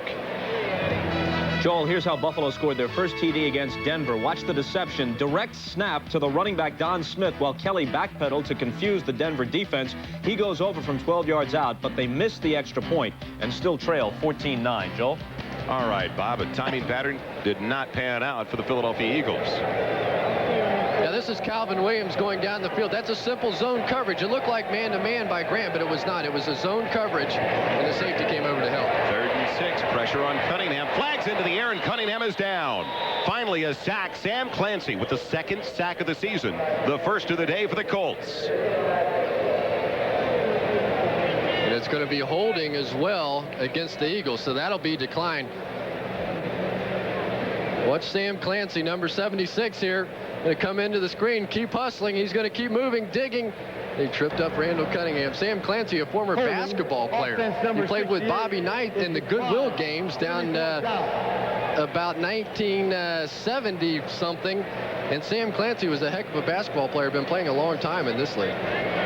Comes up with a big sack for the Indianapolis Colts on 3rd and 6. Sam's got to have plenty of passes today. I ran into, he's got a cousin and a bunch of cousins here in Philadelphia because I was talking with them yesterday at the hotel. They were waiting 2 hours before Sam ever got to the hotel to make sure they had their tickets. Ruzick with a field goal attempt coming up of 44 yards. Just missed an attempt of 49, just barely. So it went wide right. See if they can capitalize on the fumble recovery by Reggie White and turn it into 3 points. It's on its way, and this time it is good. So Ruzick comes through for the Eagles, and now Philadelphia leads it by 10 with 4:42 left in the 3rd. Welcome back to Veterans Stadium in Philadelphia. Joel Myers along with Chris Collingsworth, but it had to be a boost for the defensive unit once again to the Indianapolis Colts to hold the Eagles to only 3 after the Eagles got the ball on a turnover in Indianapolis territory. And this defensive unit of the Indianapolis Colts, they have been on the field a good portion of the contest, but they have come up with some big plays today. Ruzick kicking it away.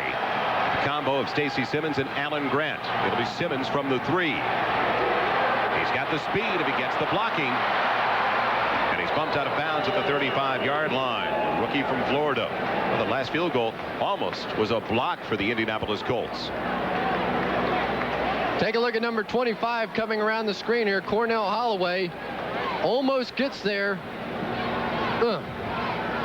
Ruzick was able to hook it in this time. Didn't leave it out wide.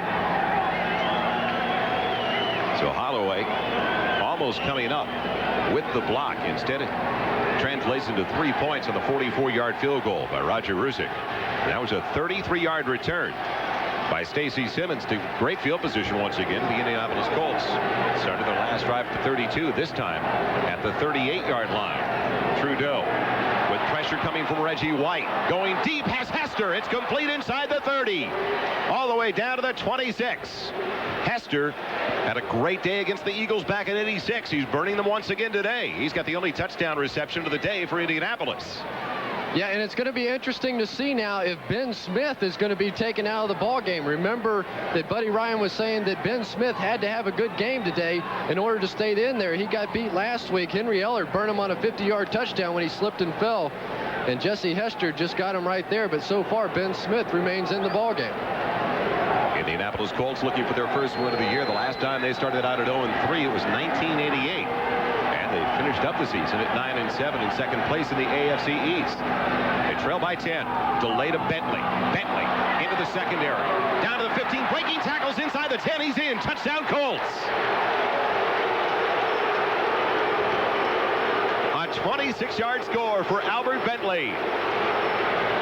What a great job by Stacy Simmons on that play. He really made the block. The wide receiver made the block on the goal line. And look at Ron Meyer. I don't know if he can believe that his team is still in this football game. We've talked about it all day long. The screens and draws, screens and draws. So far, the two biggest plays of the ball game for Albert Bentley and the Colts. A screen in the first half, now a draw in the second half. Biasucci tries to make it a 3-point margin. Again, the Colts just refused to quit. Two big plays. It was the long pass to Jesse Hester to take it down to the 26-yard line. And then a 26-yard TD run on the delay. The draw to Albert Bentley. And it's a new ball game in Philadelphia. A 26-yard touchdown run by Albert Bentley. Prior to that carry, he had 8 runs for 17 yards. This is what the Eagles were afraid of right here. The screens and the draws. What's Terry Hogue right here? No match for Albert Bentley. Albert Bentley is a good back. People keep talking about Eric Dickerson. Eric Dickerson, I'm telling you right now, Albert Bentley can get the job done for these Colts, and he has all year so far. Biasucci ready to boom it away from his own 35-yard line.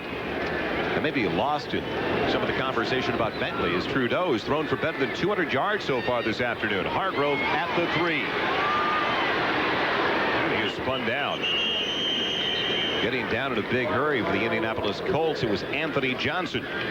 This is their spread formation. The Colts come out with 4 wide receivers, which spreads out that Eagles defense and opens up the hole for Bentley. What they're trying to do is to get away from individual matchups with the Eagles. They want to spread them all the way across the field and create some holes. Take a look at Zephyrus Moss right there is the guy that really opened it up for Albert Bentley. And then once into the secondary, Terry Hogue, absolutely no match for Bentley. Chris, they don't run a pure run and shoot, but there are run and shoot principles in their offensive attack. Cunningham. And the Eagles offense back on the field, leading now by only 3. Heath Sherman getting a big hurry by the reserve that's filling in today, Vanderbeek. He is subbing for the injured Jeff Herrod, a rookie from Michigan State, Matt Vanderbeek, throttling Heath Sherman. A look now at the Hurts 10-minute ticker once again. Denver on a touchdown run by Sammy Smith. And I said Sammy Smith, and I meant Sammy Winder. Up by 12 at Buffalo.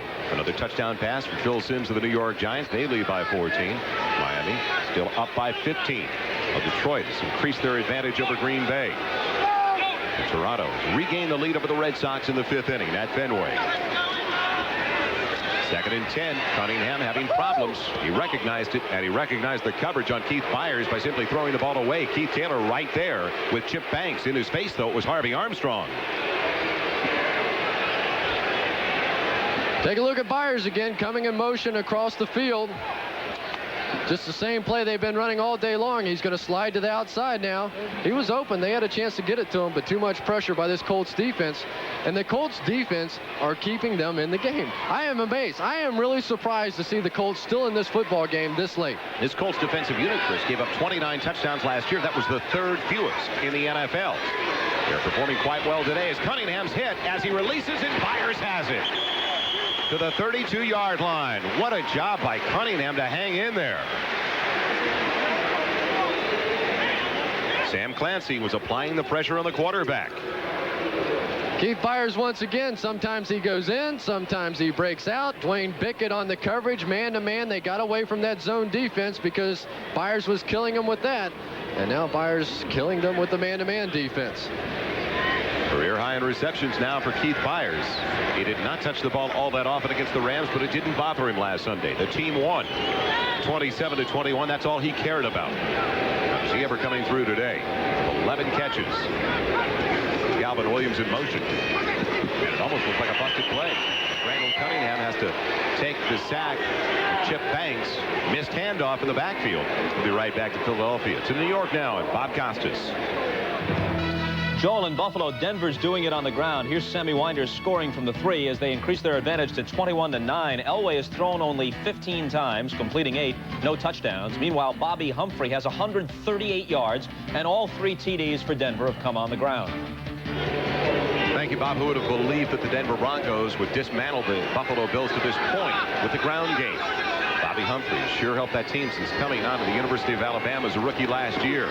Cunningham throwing on 2nd and long, and it's complete. Heath Sherman's got it. But again, good pressure on Randall Cunningham. Don't forget the second game of our doubleheader, pitting Marty Schottenheimer, the head coach of the Kansas City Chiefs, against his old club, the Cleveland Browns.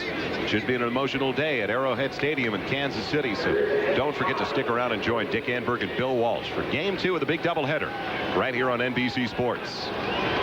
Be interesting to see if they can protect Bernie Kosar in that game. He's had 13 sacks so far this season. The 3rd down, tried to take the momentum away from the Indianapolis Colts. Heath Sherman on the delay, can't get out of the backfield. John Hand wrapped him up. In his 5th year from Alabama, you talked about it earlier, how great he is against the run. There's no other way to say it than to simply say this Colts defense, they're playing over their head. They're a good defensive group, but they are playing over their head. And right now, the Philadelphia Eagles are playing down to the Colts level, just like they did against the Phoenix Cardinals. The Eagles punts it away. Alan Grant will stay away from it, and it takes an Indianapolis roll. It's finally touched by the Eagles near the 40-yard line. The Colts defensively today, after the first 3 weeks of the season, came in ranked 3rd worst in the NFL, 26th, going up against Buddy Ryan's offensive unit led by Randall Cunningham. Well, all of a sudden, they have gained the momentum, and they've turned it back over to the offensive unit now after only a 22-yard punt by Jeff Eagles, who was filling in, at least for the first 6 weeks of the season, for injured punter John Telchik. Well, tonight, kick off the night on NBC with the funniest and hottest news show on the season, Hull High. Make sure you have your McMillions game card at McDonald's, because if your numbers are revealed during Hull High, you could win at least $1 million. That's tonight on NBC. Ball to the 40-yard line. Trudeau is throwing, and his receiver turned in while the pattern and the ball went out. Breakdown in communication between Morgan and his quarterback. And don't forget, as I mentioned, tonight it all starts with Hull High, followed by live stories, and then the case of the defiant daughter, Perry Mason. That's tonight on NBC. Well, Perry never ages, does he? Looks good. You never see him standing up either. 8 seconds left in the 3rd quarter. And the Indianapolis Colts have to capitalize now on superb field position. 2nd and 10, their own 40-yard line. Trudeau has a wide open receiver and throws it beyond Stacy Simmons. Simmons turning in. And Trudeau's barking at him right now like you were supposed to stop and wait. 2 straight plays that they've blown the pattern out there. Either the wide receivers did the wrong thing or Jack Trudeau read the wrong thing. And this is a big series of downs right now for the Colts. They've got a chance to get back in the football game. A field goal right now ties this thing up, and so far they've come out and made 2 mistakes. Ron Meyer has to expect more out of this offense right now after the big series of downs by his defense. Bentley the only one in the backfield. Beach is the tight end to the left. 3 wide receivers also setting up in the formation with Hester in motion on 3rd and 10 to 40. Trudeau with pressure coming up the middle. White's got him.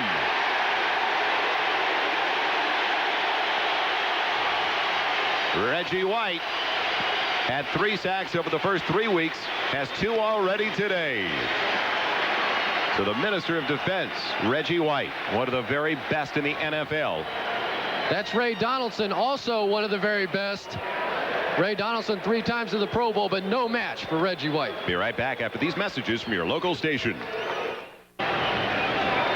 Ever since Buddy Ryan took over as the head coach of the Philadelphia Eagles, they have improved each season since his first. As Ron Stark punts it away, sends out a wobbler. It'll be taken by Hargrove. Does a good job. to break the first two and get away from the first two defenders out at the 34-yard line. Well, Buddy Ryan, in conversation with Buddy for a long time yesterday, finally told us, and we talked to him a lot about his staying in Philadelphia and his contract negotiations that are going to come up because he's in the final year of his deal. He told us simply that he will stay in Philadelphia as long as he wants to.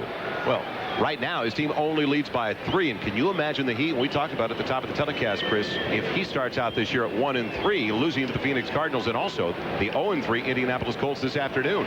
Yeah, there's going to be some pressure on Buddy Ryan regardless, but there has been some distance placed between Buddy Ryan and owner Norman Brayman. Not only about the Keith Jackson situation, but about the strike in 1987 as well. But he really stuck up for the players. Pass is deflected. He was going to Keith Jackson. Good pressure again on Randall Cunningham, the defensive front. It was tipped by Sam Clancy. He has come off the bench today, spelling Donnell Thompson from time to time and providing those fresh legs and a lot of a boost, a pick-me-up as well for the Indianapolis Colts. Now, you talked about the strained relations with some of the players, and Norman Brayman. Reggie White told us that it would be nice if there was a better relationship between management and players, and Buddy Ryan was very simple. He said, hey, the players and the coaches are in the trenches together. The coaches here are not a part of management. 2nd and 10 now for Cunningham. And a flag down to the plays. It's taken in by Keith Jackson, short of the first down by 3 yards at the 41-yard line. Is it a holding call, though, on the Eagles? Yes. And the momentum has shifted in a big way, and it continues to go in that way because of the defensive play of the Indianapolis Colts. Yeah, you were talking about Buddy Ryan and the separation between the coaches and the players and the management. That may be true here in Philadelphia, but it's not true anywhere else in football. Holding, 79, still 2nd down. We talked to Ron Meyer about that yesterday, and he said, absolutely, I am a part of management. When I have to deal with Eric Dickerson or any of those players out there, they know that I am management and I speak as such. Whereas here in Philadelphia with Buddy Ryan, he lets it be known that he's a part of those players out there and not a part of management, and that's the reason there's been some strain between Buddy and the front office. Cunningham out of the shotgun on 2nd and 20 with 3 wide receivers. Dump off for Byers. Well diagnosed, but Byers bolts out of the tackle of Alan Grant, gets an extra 5 yards.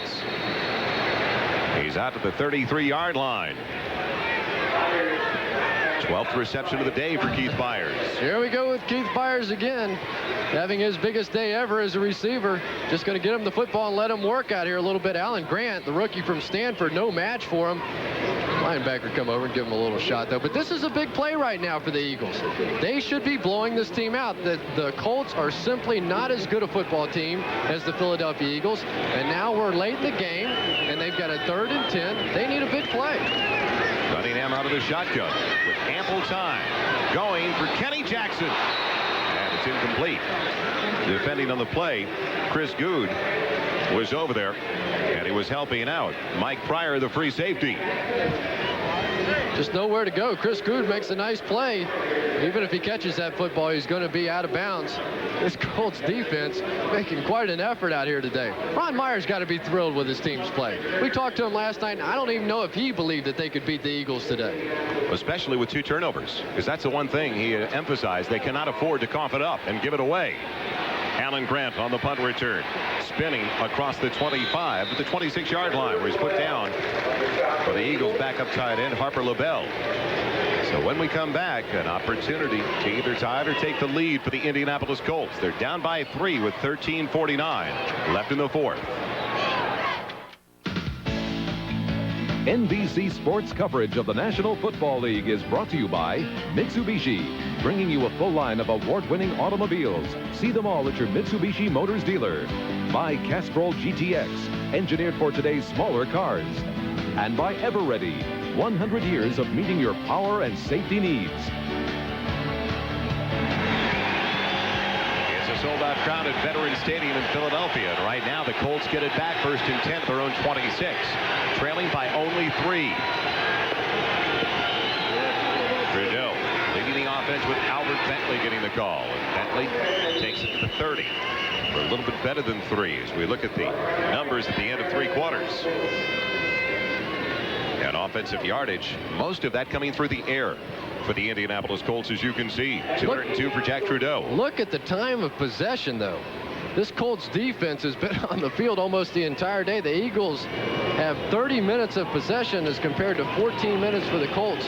Right now, what the Colts need more than anything else is to get a little drive going. And when are we going to see the screens and draws? They've been working all day long. The Eagles were scared to death of those two plays, and we've only seen them a handful of times. And when they used them, they were successful. Trudeau in trouble. Mike Golick giving chase. And it thrown in the general direction of Billy Brooks. Good job by Trudeau of throwing the ball away. So it looked like it was going to be a sack and a big loss with Golick in hot pursuit. Now, an interesting story with Jack Trudeau getting the start today. Many wondered if Jeff George was really served his best interest in starting this year for the Indianapolis Colts as opposed to being brought along slowly. Yeah, and I think the Colts would have been better served with Jack Trudeau in there as a starter, and so far today he's proving that out. We asked Jack Trudeau yesterday whether or not he thought it was fair that they started Jeff George on opening day, and he looked over and he said, "What, you asking me?" Sounded by Vinny from welcome back counter. Third down conversions. They're 3 of 9 today. The Colts are looking at the 3rd and 6 at the 30. Penalty flags up in the air. And is it delay of game? Yes. Too much time on the Colts offense. Delay. Too much time. Still 3rd down. So it'll be 3rd down and 11 now as opposed to 3rd and 6. We remind you this telecast is presented by authority of the National Football League and is intended for the private use of our audience. Any rebroadcast or other use of this telecast without the express written consent of the Philadelphia Eagles and the NFL is prohibited. So critical 3rd down. Still plenty of time, though. 13:03.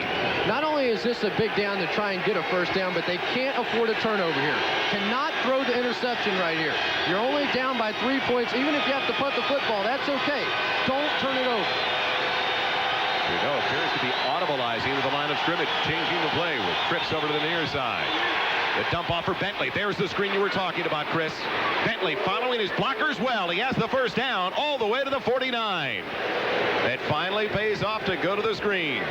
I cannot believe the Philadelphia Eagles let them get that screen off.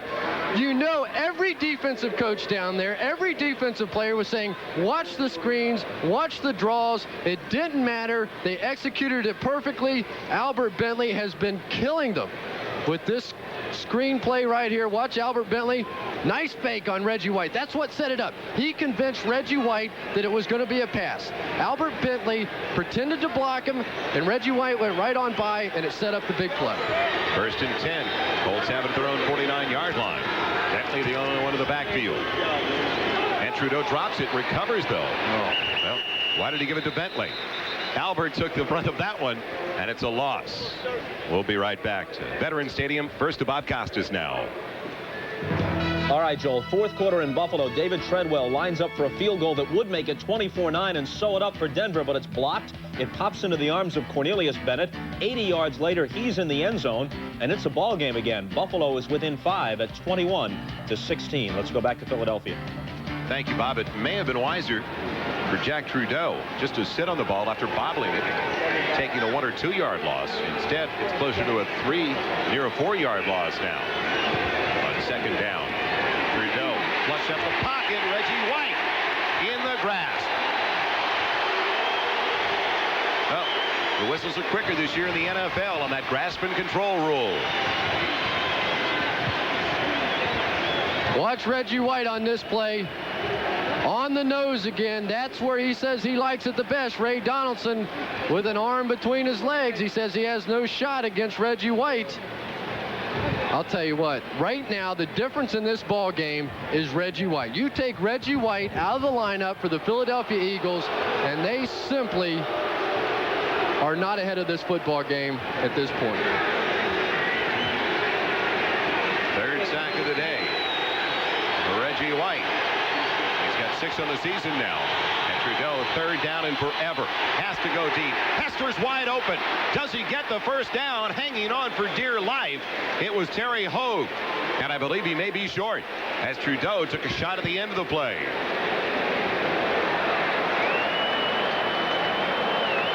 Jesse Hester still down. Take a look at this. Reggie White's going to come in here. Watch Jack Trudeau. That's unbelievable. Jack Trudeau is showing such great heart out here today. He's lucky that his right shoulder wasn't just separated. He really is. Jack Trudeau is hanging in there. He knows he's going to get hit and is giving one of the best performances of his career out here. What a big play this is. 4th and short. 4th and inches. Less than a yard for the Colts. It could be the play of the game.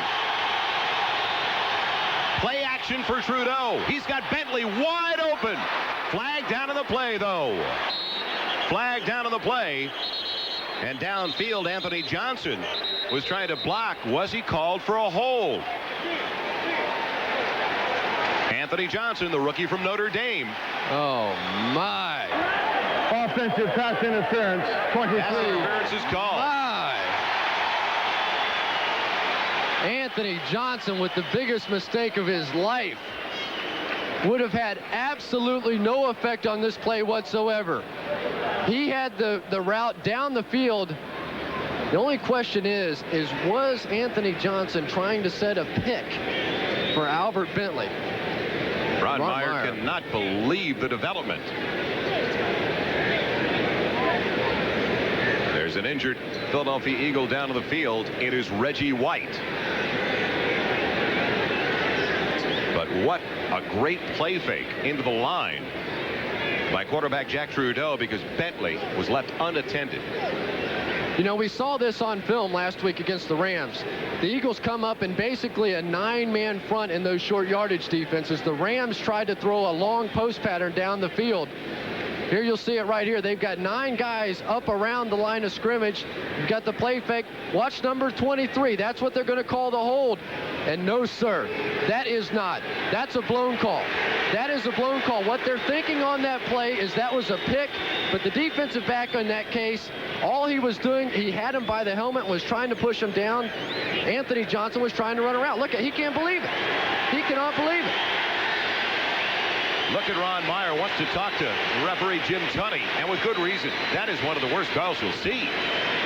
Anthony Johnson just got all tied up as Reggie White finally gets up, and Ron Meyer can't believe it. Sometimes coaches call picks, and they get caught, and they don't have this kind of reaction. And right now, the reason I know this wasn't a pick is because of this kind of reaction. I'm telling you right now, I watched that play on the replay, and what happened, Anthony Johnson got caught up, he stumbled, and the defensive back grabbed him by the helmet and forced him down, which he's allowed to do, but that was not a penalty. That was not an offensive penalty.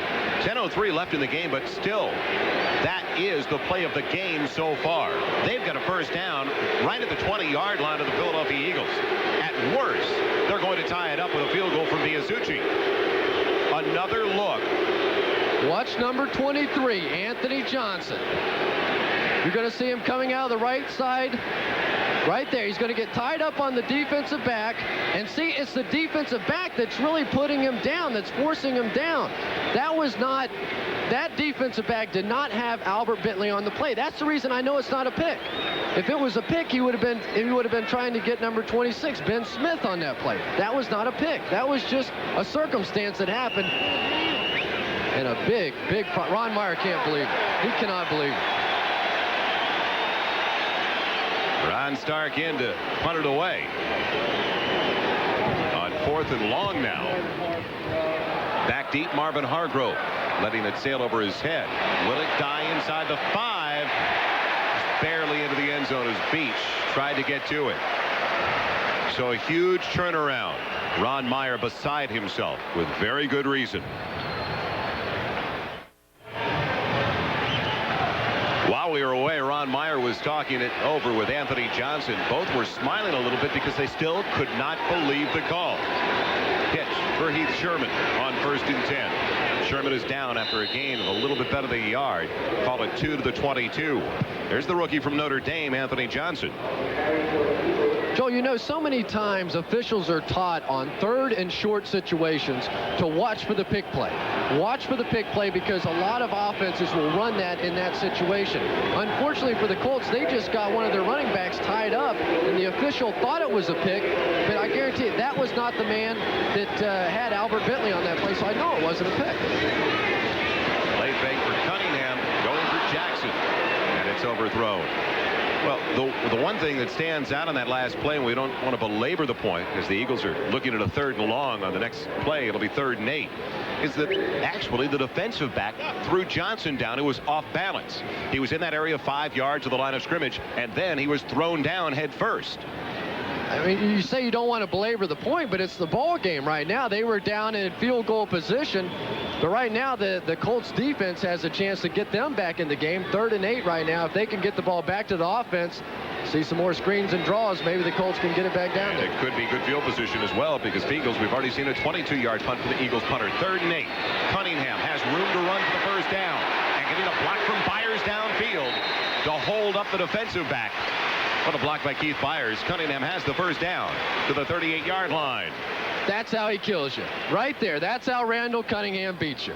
They had everybody covered down the field, nothing else open, and he takes off and he picks up a huge 3rd and 8. Take a look right here. You're going to see nobody's open down the field. Randall knows it. The first thing he's going to do is take off and run with the ball. This is why he's such a force in the National Football League. Great play. Look at that block by Byers as well on Michael Ball, the defensive back. So Cunningham comes through again. A 14-yard run. 1st and 10 at the 36 for Philadelphia. Keith Sherman, the only one in the backfield, gets it as they want to chew some time off the clock. It doesn't go anywhere. So it'll be 2nd and long when we return to Veterans Stadium with 8:25 left in the 4th. To Bob Costas now in New York. Joel, incredible sequence in Buffalo, leading 21-9. Denver attempted a field goal. It was blocked. Cornelius Bennett brought it back 80 for a touchdown. Then Leonard Smith intercepts this deflected pass, takes it in from 39. They missed the extra point, but Elway fumbled. Buffalo recovered at the 3. Kenneth Davis scored from there. 20 points in 1 minute and 17 seconds. Unbelievable reversal. 29-21 Bills. Truly an incredible turnaround for the Buffalo Bills. Delay for Heath Sherman, a huge hole as he's got the first down for the Eagles across the 50-yard line. And Byers is down, holding onto his hand. He was leading the way and blocking for Sherman.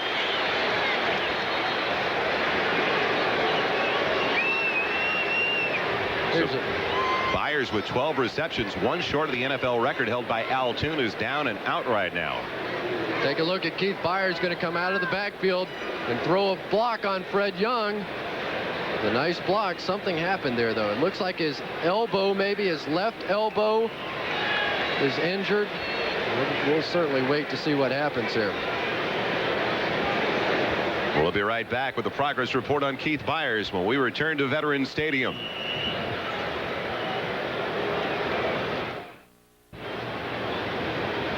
Fortunately, Keith Byers, who's up now as a attend to the exceptional running back and receiver. The Philadelphia Eagles, they have been working on his left arm, wrist, and elbow area.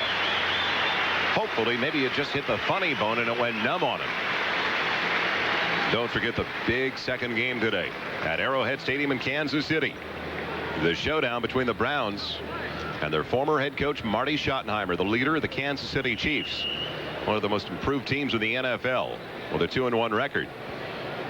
Dick Enberg and Bill Walsh will all bring it your way, so don't forget about a great matchup in the Midwest this afternoon.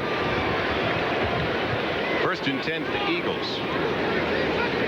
Run by Sherman. Sherman's got it again. Big yardage again for Sherman here. Another first down inside the 40 of the Indianapolis Colts, taking precious time off the clock with 7:10 remaining. You heard Bob Costas talking about that turnaround for the Buffalo Bills. 20 points in a short period of time with an 8-point lead over the Denver Broncos now.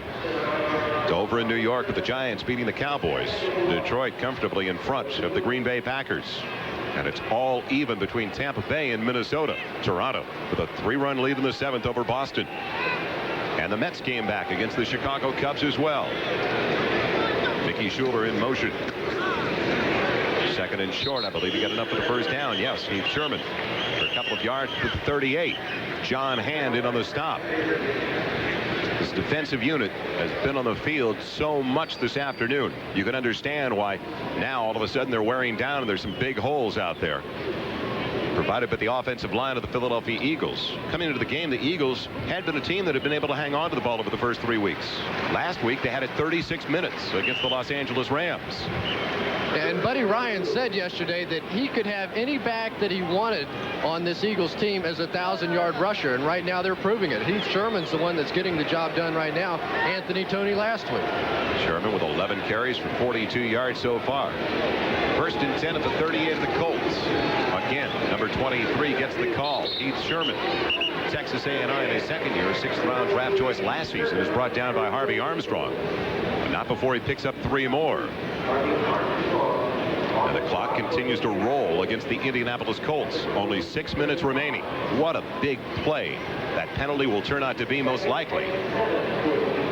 And Ron Meyer was talking about that yesterday. He said there have been so many games where it's been one tip pass, one deflections, one something that's happened in the ball game, and today it's an official's blown call, in my opinion. I think that they completely blew that call. It was not a pick. They were looking for a pick, and it may well have cost the Colts a chance to win this game. Sherman bobbling the ball out of the backfield. Does a good job just to hang on as he's belted just beyond the line of scrimmage. Gets a yard.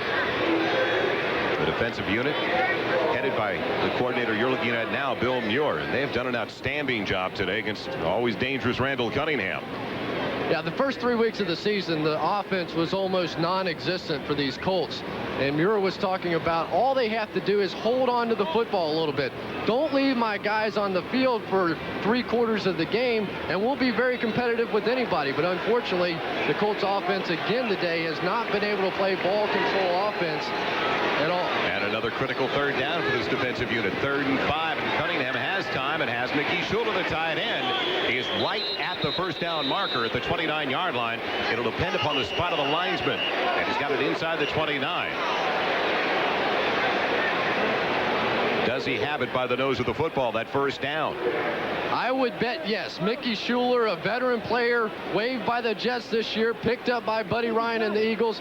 He knew where that 1st down marker was. He went right up to the 1st down marker and made the play.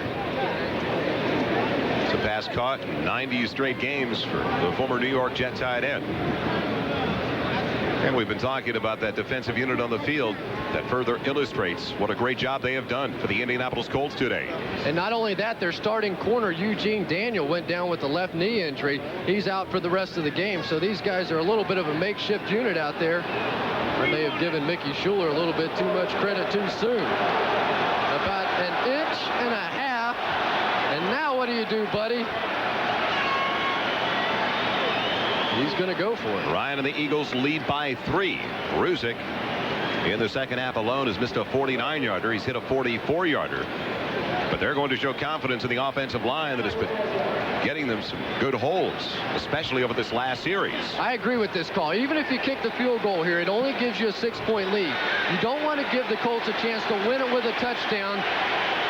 Go for it on 4th down. Good call. 3 tight end set on 4th and inches. Toney and Sherman in the backfield. Cunningham. Let's see if he goes with the quarterback sneak. Yes. And he should have enough for the 1st down. Stretching out that 6'4" frame. Why take a chance on an exchange when you've got a good-sized quarterback to begin with? Who loves to run the football. Just sticks his head in there and plows away. You know, unfortunately now a lot of times it comes down to the official spot. They're going to come out, looks like they're going to measure it again. I can tell you right now, though, Randall Cunningham got that 1st down. And if somehow this thing is short, they're going to tear the walls down around here because he had the 1st down. And it wasn't that close either. The Eagles had better than 170 yards on the ground last week with that run by Cunningham. 140 yards so far this afternoon compared to 42 for the Indianapolis Colts. 18-10 in the 1st down department. The Colts have yet to go over the 100-yard mark on the ground so far this season as a group. You know, and this is exactly what the Eagles did at the end of the game last week against the Rams. They held it at the end of the game, ran out the clock, and came up big on offense. Cunningham faking the delay, getting away from Bickett. He'll have to run it. And he's got another 1st down. Fumble at the end of the play, but they say Cunningham was already down at the 15-yard line. Well, this is exactly what Randall did, as you brought up, against the Los Angeles Rams. The Eagles got it back with 8 minutes to go with a 27-21 lead over the Los Angeles Rams and ended the game sitting on the football. Randall Cunningham, you'll watch him run here. He really doesn't look that fast when you watch him run because he has such long legs. But those strides, about 4.5 yards every time he takes a step. And with that run, he just moved into third place among all-time leading rushers at the quarterback position. Behind only Fran Tarkington and Tobin Rote now. 8 carries, 67 yards today for Randall Cunningham. And in only his 6th year, the missed handoff. Chip Banks make sure that Cunningham will stay there. Back at the 17-yard line. All right, the Colts get a break. The Colts get a break right there. The Eagles had all the momentum. They blow a play. Now they've got 2nd and long. You're going to see Randall Cunningham. Whoops, nobody to give that ball. I think I'm going to lay down. Good plan. But now they get a break. The Colts have a chance. They're in the ball game right now. On 2 straight plays, they have to stop the Eagles, force them to kick the field goal, give the ball back to your offense, and hope a touchdown can win it for you. 3 wide receivers in there: Kenny Jackson, Fred Barnett, and Calvin Williams. Well, 2 of the 3 rookies, Williams and Barnett. As Cunningham is going to go airborne, and it's right at the 20-yard line. So the Eagles moving in the wrong direction right now. Very, very, very conservative play calling by the Philadelphia Eagles right now. That was a 2nd and 10 plus, and what they did was they decided to go with the quarterback draw. Nothing wrong with letting Randall Cunningham run the football, but right now Buddy Ryan deciding not to take any chances throwing the football. Be interesting to see what they do here on 3rd and long. My guess is they're going to leave the ball in Randall Cunningham's hands. Under 2.5 minutes remaining. Cunningham on 3rd and 15 has his receiver. That's Heath Sherman, way short of the first down, though. Staying inbound to the 14-yard line. And now we'll see the place kicker, Roger Ruzick.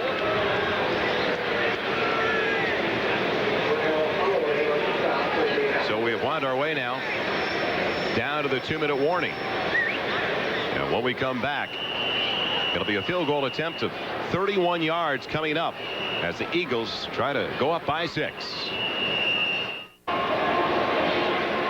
Welcome back once again to Veterans Stadium. Joel Myers with Chris Collinsworth. It's 2 minutes remaining. Ron Meyer has to forget all about the penalty that took away first down to the Eagles' 20-yard line because his team is ready to get the ball back after the field goal attempt coming up for Roger Ruzick and the Philadelphia Eagles. Great job by Bill Muir's defense for the Indianapolis Colts. They really did their job out there today. The offense left them on the field almost the entire day, but when they had to have it, they sucked it up. They got the job done. They shut down the Eagles and forced them to kick a field goal.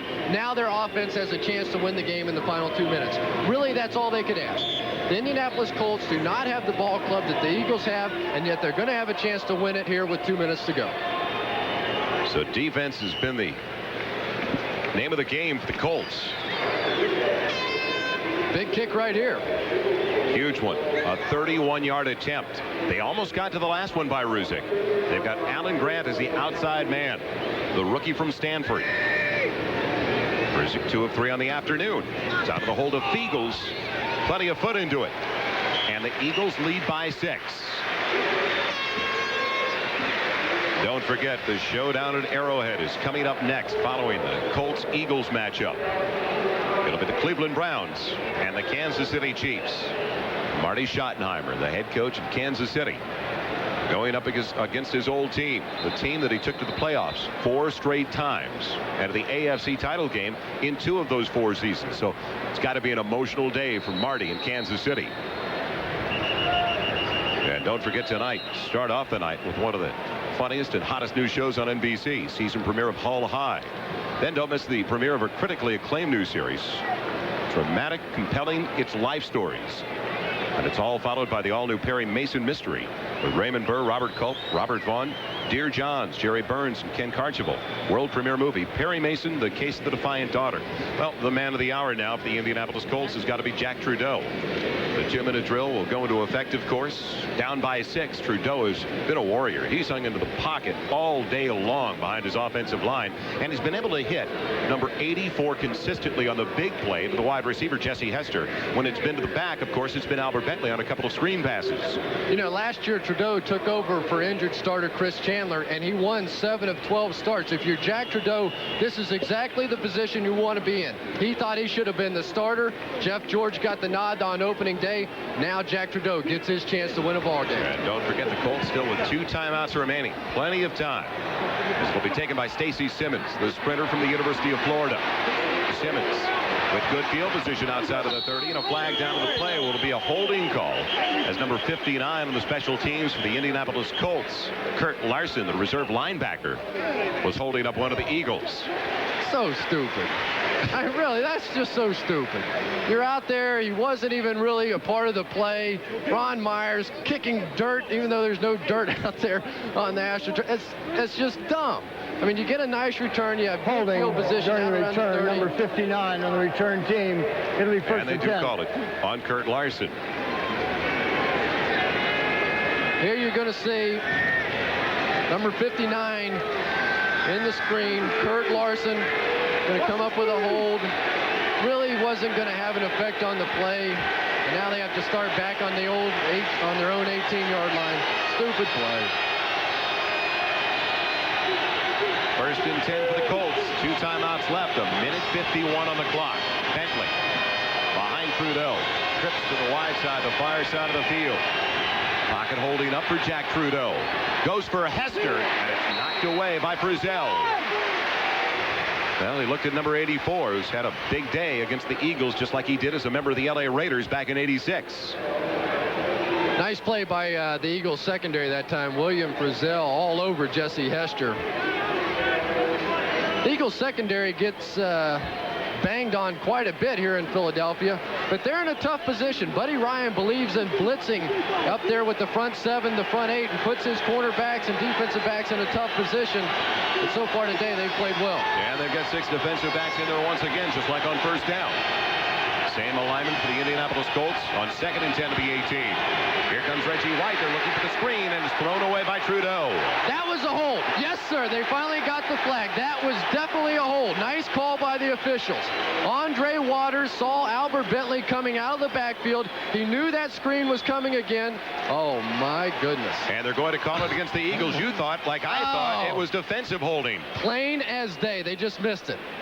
It would have been offsetting penalties anyway because they were ineligible downfield. They had offensive linemen down the field, but clearly a hold by Andre Waters on that play. And now, right now, they're trying to decide whether or not to decline the penalty or not. That would make it 3rd and 10. I would imagine that's exactly what they're going to do. They're looking over at Buddy Ryan. Reggie White's jumping up and down saying, "Coach, give me an idea here. Give me a clue." Ineligible players downfield. Penalty is accepted. It'll still be 2nd down. Half the distance to the goal line. They took the penalty instead of 3rd and 10. It'll give the Indianapolis Colts another down.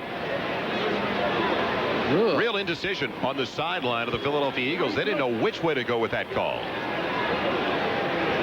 Really don't agree with that call at all. I would have taken the down. You make it 2nd or 3rd down and 10. You only have to come up with 2 plays. You're going to move them back inside the 10-yard line. Half the distance to the goal line. So it's half the distance to the goal line, outside of the 9. I don't think they gave Reggie White any information. I don't think the coaching staff told him what to do. So now instead of 3rd and 10 at the 18. 2nd and close to 19. Just outside of the 9-yard line. Hester, the motion man for Trudeau out of the shotgun. The pocket holds up for Trudeau. He's got a receiver. It's complete. Billy Brooks has it, and he's got the first down across the 35 to the 37. Really forced the cornerback to stay off him by a good 2 or 3 yards, and then came back on it. Watch Billy Brooks. Been coming up with big plays for the Colts for a long time. Out of the end zone, Jack Trudeau with a great shot. And right there, you just simply gave him too many chances. Eric Allen had the opportunity to make the play. Right here, though, I question this. It looked like his forward momentum was stopped, which would have meant the clock would have continued to run in that situation right there. But they gave him the fumble, stopped the clock for the Colts. 91 seconds left. 1st and 10 for the Colts outside of their own 35 at the 36. Trudeau on the out for Brooks. It's complete for another first down, and the clock is stopped again.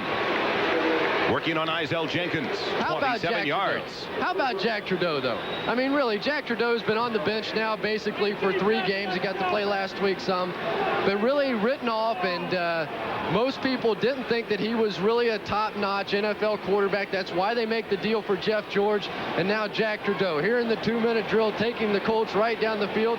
They've got it almost to the 50-yard line. A gutsy performance today by Jack Trudeau. Remember, they can tie it with a field goal. Actually, they need the touchdown. They're down by 6, 23-17. So Ruzick came through in a big way. Out of the shotgun. Time for Trudeau. Is it taken in? Yes.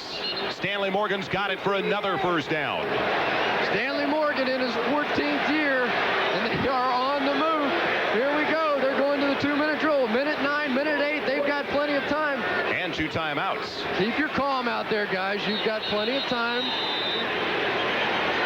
The Eagles with 1 timeout remaining.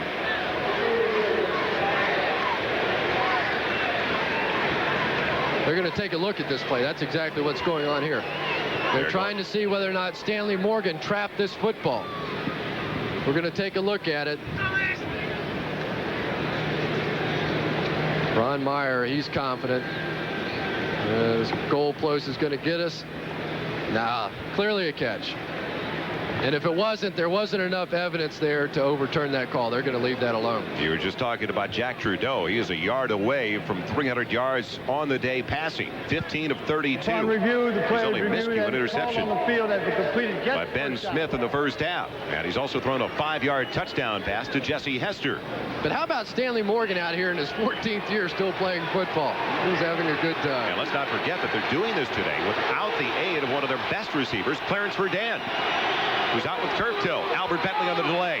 Inside the 30, all the way to the 29, another first down. And now Indianapolis uses one of their 2 remaining timeouts. 1 left, and 48 ticks left on the clock. They are down by 6. This Eagles crowd is stunned. They cannot believe this is happening to them again. The Phoenix Cardinals early in the year had no chance coming in here against the Philadelphia Eagles. The Eagles jump up by 14 points against them. They blow that lead, and now here come the Indianapolis Colts. The 2 worst teams in football, you have to say that. The Cardinals and the Colts in Veterans Stadium here against the Eagles, and it's coming down to the wire both games. So even if the Eagles hang on and beat the Indianapolis Colts and raise their record to 2-2 with a bye coming up next week, you've got to believe that the pressure is still going to be on Buddy Ryan, the final year of his contract. Why did the Eagles have so many problems in a loss to the Phoenix Cardinals and a tight game against the Indianapolis Colts? And it may eventually turn out to be a loss to a 1-3 record for Philadelphia. You've got to wonder about the pressure on Buddy Ryan if, in fact, they do lose this game. This crowd's finally starting to get into it. 1st and 10 at the Eagles' 30-yard line. Bentley flaring out of the backfield for Trudeau. It is thrown for Stanley Morgan, who turned in. You have to wonder where that defense has been for the Philadelphia Eagles. Like so many teams, the Eagles go into the prevent defense. They've been shutting down this Colts offense for the most part of the day. They go into the prevent. The Colts go all the way down to their own 30-yard line, and now they finally change defenses. They stay with what they do best, and that's put pressure on the quarterback. We were just looking at the defensive coordinator for the Eagles, Jeff Fisher, who played for Buddy Ryan as a defensive back with the Chicago Bears. 2nd and 10 at the 30. Movement on the line by Reggie White. Contact by Reggie White, and flags into the air. Nice play by the veteran center, Ray Donaldson, right there. He knew that Reggie White was offsides. He snapped the ball. Jack Trudeau wasn't exactly ready for it, but they're going to pick up a cheap 5 yards here. 5 yards, still 2nd down. All the credit in the world to Ray Donaldson on that play. Smart enough to make that one happen. Make sure they pick up the 5 yards. It'll bring up 2nd and 5 down to the 25-yard line. Bentley, the only one in the backfield. 2 wide receivers to each side. As Hester goes in motion. 44 seconds left. Trudeau has a wide open Billy Brooks. He wants to get to the sideline. And he's short of the first down. Trying to get to the sideline. He gave up the first down by 2 yards. That was a questionable decision right there by Billy Brooks. Really, if he'd have just turned it up the field, he could have gotten the first down. But now look where it is. It's 3rd and about 2.5.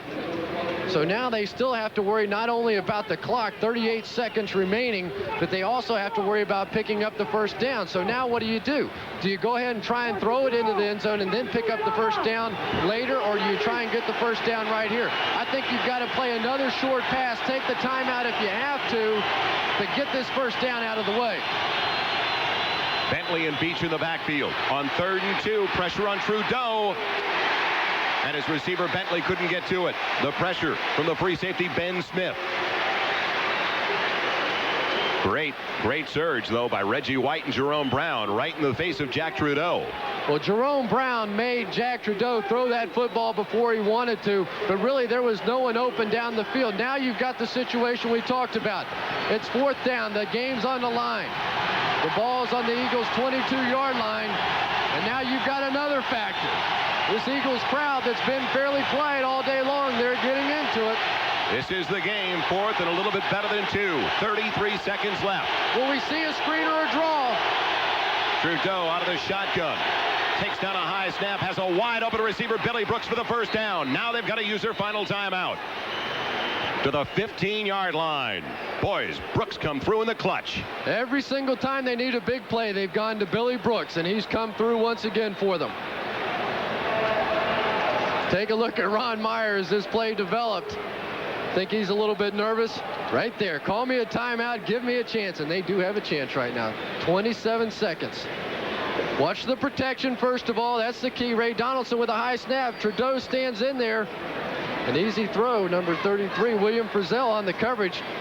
You knew that was going to be a short throw. William Frizzell should have been closer to Billy Brooks on that play. I know you don't want to give up the touchdown, but first of all, the Colts had to pick up the first down. Frizzell playing far too far off. And now it's got to be 4 passes into the end zone because Indianapolis does not have a timeout remaining. 27 seconds left. 1st and 10. 1st and 10 from the 16. And now we've received word that the Indianapolis Colts have another timeout. Yes, 1 timeout remaining. Well, the scoreboard showed 0, and now it puts up a 1. Trudeau out of the shotgun. Going for his wide out. Almost intercepted by Frizzell. Actually, it was Bentley at the 5, and a big break for the Colts. Frizzell was there along with Wes Hopkins. You know what happened on that play? William Frizzell had the interception. He had it right in his hands, and Wes Hopkins, his own man, is going to come in and knock it out of his hands. Take a look at this. William Frizzell on the coverage, number 33. He's going to come into your picture. He's got the interceptions. Now watch Wes Hopkins. He dropped it beforehand. What about the tight end, who was nice not setup, featured though. all that much in this offense, possibly surprising them with the tight end over the middle in the end zone? 2nd and 10 from the 16. 22 seconds left.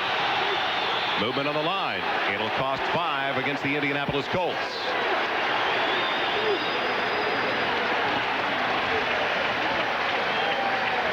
Colts had 11 penalties last week. Ron saying it's okay, settle down, plenty of time. The Colts still have a timeout, so they don't necessarily have to throw it into the end zone. But now inside the 20-yard line, you know, it can almost be an advantage to have that 5-yard penalty. It spreads out the defense a little more, gives the wide receivers a little more room to work in there. Trips to the near side for Jack Trudeau. 2nd and 15 from the 21-yard line. Trudeau with time, and it's batted down. It looked like Frizzell up the middle, who was staying on the line of scrimmage. William Frizzell with the big play in his 7th year from North Carolina Central. Jack Trudeau, once again, plenty of time to throw. The Eagles deciding not to blitz for Frizzell right there, and probably a good thing that it was. Chris, it almost appeared that Frizzell was a spy on Bentley. May well have been, because they're so afraid of the screens and draws. Wouldn't be surprised to see a screen here, though. It's been the big play for them all afternoon. Keep your eyes on number 20, Albert Bentley. 3rd and 15 from the 21. Trudeau going down for Brooks. Can he get out of bounds? He's knocked out of bounds near the first down marker. They still have 1 timeout remaining. 10 seconds left on the clock. Don't forget the second game of our doubleheader. Cleveland and Kansas City at Arrowhead Stadium. What a ball game. I mean, really, what a ball game we got here. We were thinking this was going to be one major league blowout, right? The Colts have no chance whatsoever against these powerful Eagles, and now it comes down to this. They've got it with 10 seconds to go on the 5-yard line. And a first down. 2 more snaps for Ron Meyer and the Indianapolis Colts. And they didn't have to use their timeout there. So don't be surprised to see a running play here. Would not be inconceivable at all. You know, we haven't seen the draw in a while. The draw to Bentley is still a possibility. Trudeau has taken so many shots today. He has been incredible hanging in the pocket. Bentley, the only one in the backfield. 3 to the far side of the field. Trudeau looking in that direction. Looking, underthrown. Billy Brooks thought he was all tied up. Looking for a flag. He doesn't get it. Eric Allen defending on the play. Take a look at Billy Brooks here. He's been the big man in this drive. It looked like a fade. He was expecting a fade route. Now he's just going for position. You have to wonder why Jack Trudeau didn't make that throw. This should be the final play of the game. 5 seconds remaining. 2nd and goal. Just inside the 6-yard line. Trudeau has thrown for 323 yards. He'd love to have 328. 329 is his total today. 2nd down and goal. Final play. Trudeau into the end zone. Touchdown, Indianapolis. Who else? Who else but Billy Brooks? But there is a flag down on the far side of the field. Oh, my goodness. The Colts celebrate count. as it's obviously. The foul was defensive holding. Penalty is declined. Touchdown. We Holding will try the point. Against Philadelphia. But still, the extra point remains to break the tie. Billy, come back. Billy Brooks has left the stadium. He thinks it's over. They still have to make this extra point, though. Look at Jack Trudeau. What a job. What a job he did. From the 10-yard line, he drove them 90 yards in 2 minutes, and he doesn't even make $15 million like Jeff George does. Well, he's got that 329 yards in passing that I was talking about, but still, they need the extra point from Biasucci. And to make them think about it just a little bit longer, Buddy Ryan has called a timeout very wisely. No time remaining on the clock. Speaking of Buddy Ryan, what does this do to his job? Do you think this puts any added pressure on Norman Brayman to make a move? And would Brayman make a move in midseason? Here they are 1-3. A lot of people picked this Eagles team to go to the Super Bowl. Well, I think it's safe to say that Mr. Brayman is not going to start negotiating a new deal at midseason, as the players wanted for Buddy Ryan. Phew. Biasucci now tries to give the though. Colts the win. He has yet to miss an extra point this year. It'll come out of the hold of the punter, Ron Stark.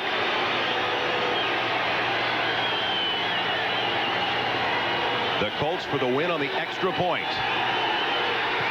Indianapolis beats Philadelphia in a huge shocker at Veterans Stadium on the final play of the game.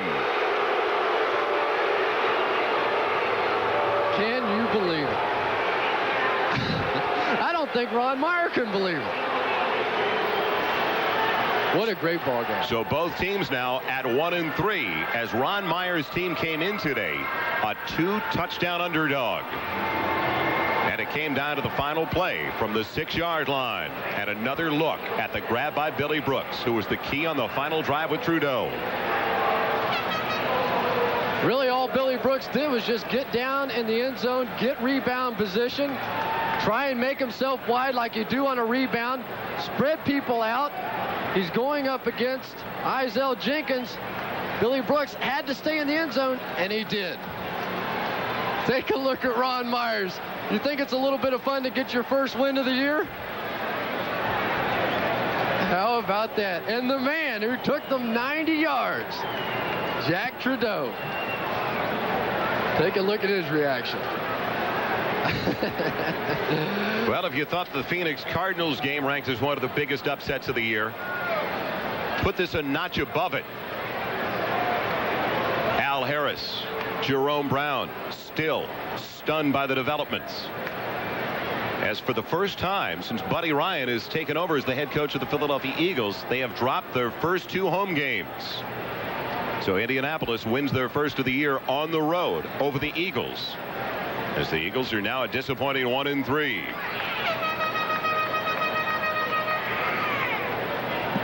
So Biasucci comes through with the extra point, and Ron Meyer has his first win of the year.